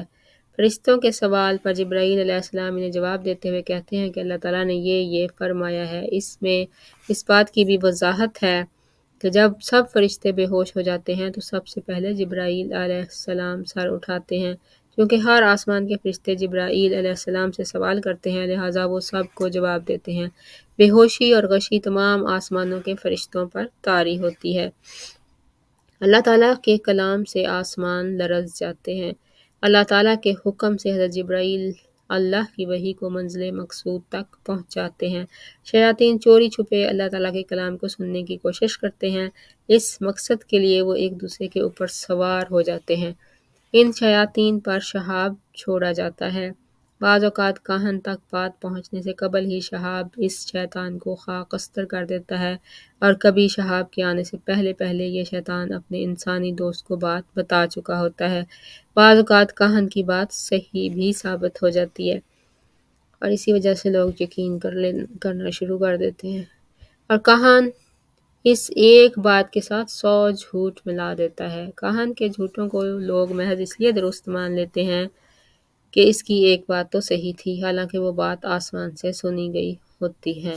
نفوس سے انسانی باطل کو بہت جلد قبول کر لیتے ہیں اور کہن کی صرف اس ایک بات کو مد نظر رکھتے ہیں اور اس کی 100 غلط باتوں کو نہیں دیکھتے۔ شیاطین اس ایک بات کو ایک دوسرے سے حاصل کر کے یاد کر لیتے ہیں اور اس سے دوسرے جھوٹوں کے صحیح ہونے پر استدلال کرتے ہیں۔ اس باب سے اللہ تعالیٰ کی صفات کا اثبات بھی ہوتا ہے۔ شاعرہ معطلہ اس کی صفات کے منکر ہیں۔ اشاعرہ معطلہ اس کی صفات کے منکر ہیں۔ آسمانوں پر طاری ہونے والی دہشت و کپکپی اللہ تعالیٰ کے خوف سے ہوتی ہے۔ تمام فرشتے اللہ تعالیٰ کی عظمت کے تصور سے اس کے حضور سجدہ ریز ہوتے ہیں۔ شفاعت کا بیان ارشاد الہی ہے، وَأَنذِرْ بِهِ الَّذِينَ يَخَافُونَ أَن يُحْشَرُوا إِلَىٰ رَبِّهِمْ لَيْسَ لَهُم مِّن دُونِهِ وَلِيٌّ وَلَا شَفِيعٌ لَعَلَّهُمْ يَتَّقُونَ۔ اور اے محمد صلی اللہ علیہ وسلم، آپ اس قرآن کے ذریعے ان لوگوں کو نصیحت کریں جو اس بات سے ڈرتے ہیں کہ اپنے رب کے سامنے اس حال میں پیش کیے جائیں گے کہ ان کا اللہ کے سوا کوئی مددگار یا سفارشی نہ ہو، شاید کہ یہ لوگ اللہ سے ڈر جائیں۔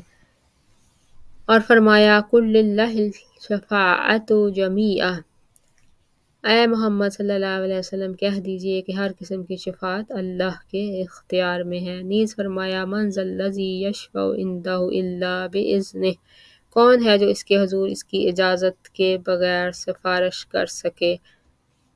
اور نیز فرمایا وَكَم مِّن مَّلَكٍ فِي السَّمَاوَاتِ لَا تُغْنِي شَفَاعَتُهُمْ شَيْئًا إِلَّا مِن بَعْدِ أَن يَأْذَنَ اللَّهُ لِمَن يَشَاءُ وَيَرْضَىٰ۔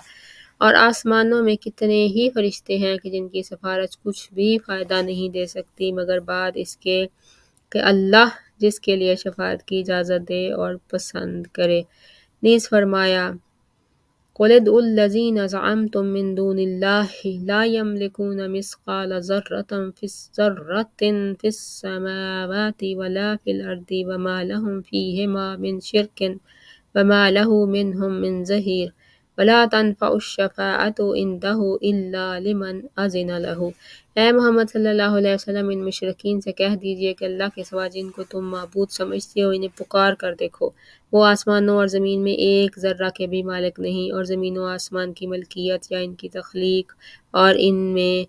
تخلیق میں ان کا کوئی حصہ نہیں، اور نہ ان میں سے کوئی اللہ کا مددگار ہے، اور اللہ کے حضور کسی کے لیے کوئی سفارش مفید نہیں ہوگی مگر اس کے لیے جس کے بارے میں سفارش کی وہ اجازت بخشتے۔ شیخ الاسلام ابو العباس ابن تیمیہ رحمۃ اللہ علیہ فرماتے ہیں اللہ تعالیٰ نے اپنے تمام مخلوق سے ان باتوں کی نفی کر دی جن سے مشرکین استدلال کرتے ہیں۔ مثلاً اس بات کی نفی کی ہے کہ کسی کو زمین و آسمان میں کسی قسم کی قدرت و اختیار کلی ہو یا جزوی اختیارات ہوں یا کوئی اللہ کا مددگار ہو، البتہ سفارش ہی باقی ہے، چنانچہ وہ بھی اسی کے لیے مفید ہوگی جس کے حق میں سفارش کی اجازت اللہ تعالیٰ خود دیں گے، جیسا کہ فرمایا وَلَا يَشْفَعُونَ إِلَّا لِمَنِ ارْتَضَىٰ، اور وہ کسی کی سفارش نہیں کر سکتے بجز اس کے جس سے اللہ راضی ہو۔ پس وہ سفارش جس کے مشرکین قائل ہیں قیامت کے دن معدوم ہوگی، یعنی ان کو حاصل نہیں ہوگی، جیسا کہ قرآن مجید نے اس کی نفی کی ہے۔ رسول اکرم صلی اللہ علیہ وسلم نے فرمایا کہ آپ قیامت کے دن اللہ تعالیٰ کے سامنے پیش ہو کر فوراً سفارش کی بجائے پہلے اللہ کے حضور سجدہ ریز ہوں گے اور اس کی حمد و ثنا کریں گے۔ اس کے بعد آپ سے کہا جائے گا اپنا سر اٹھائیں اور بات کریں، آپ کی بات سنی جائے گی، آپ سوال کریں، آپ جو مانگیں گے دیا جائے گا، آپ سفارش کریں، آپ کی سفارش قبول ہوگی۔ حضرت ابو ہریرہ رضی اللہ عنہ نے عرض کیا یا رسول اللہ صلی اللہ علیہ وسلم، سب سے زیادہ خوش نصیب کون ہے جو آپ کی سفارش کا حقدار ہوگا؟ آپ نے فرمایا جس نے خلوص سے دل سے کلمہ لا الہ الا اللہ کا اقرار کیا۔ بس ثابت ہوا کہ یہ سفارش اللہ کی اجازت سے صرف خلوص دل سے کلمہ پڑھنے والوں کو حاصل ہوگی اور مشرکین کو حاصل نہیں ہوگی۔ اس کی حقیقت یہ ہے کہ اللہ تعالیٰ مخلص اہل توحید پر اپنا خصوصی فضل فرمائے گا اور جن لوگوں کو سفارش کی اجازت دے گا ان کی دعا کے سبب اہل توحید کی مغفرت کرے گا۔ اس طرح سفارش کرنے والے رسول اللہ صلی اللہ علیہ وسلم کا اکرام کرے گا اور وہ مقام محمود پائیں گے۔ پس جس شفاعت کا قرآن نے انکار کیا ہے، اس سے مراد وہ شفاعت ہے جس میں شرک کی آمیزش ہو۔ یہی وجہ ہے کہ متعدد مقامات پر اپنی اجازت سے شفاعت کا اثبات کیا جا رہا ہے، اور نبی صلی اللہ علیہ وسلم نے صاف صاف فرمایا ہے کہ شفاعت صرف اہل توحید اور اہل اخلاص کے لیے ہوگی۔ مسائل: ان آیات قرآنیہ کی تفسیر جن میں اللہ تعالیٰ کے سامنے شفاعت کا بیان ہے، ناقابل قبول شفاعت کی وضاحت ہے، قابل قبول شفاعت کا تذکرہ ہے، شفاعت کبریٰ کا ذکر ہے جسے مقام محمود بھی کہتے ہیں، حضرت صلی اللہ علیہ وسلم کی شفاعت کے انداز کا بیان کہ آپ جاتے ہی شفاعت نہیں کریں گے بلکہ سب سے پہلے آپ اللہ کے حضور سجدہ ریز ہوں گے، پھر اجازت ملنے پر شفاعت کریں گے، شفاعت کے سب سے زیادہ سعادت مند آدمی کا بیان ہے۔ یہ صفات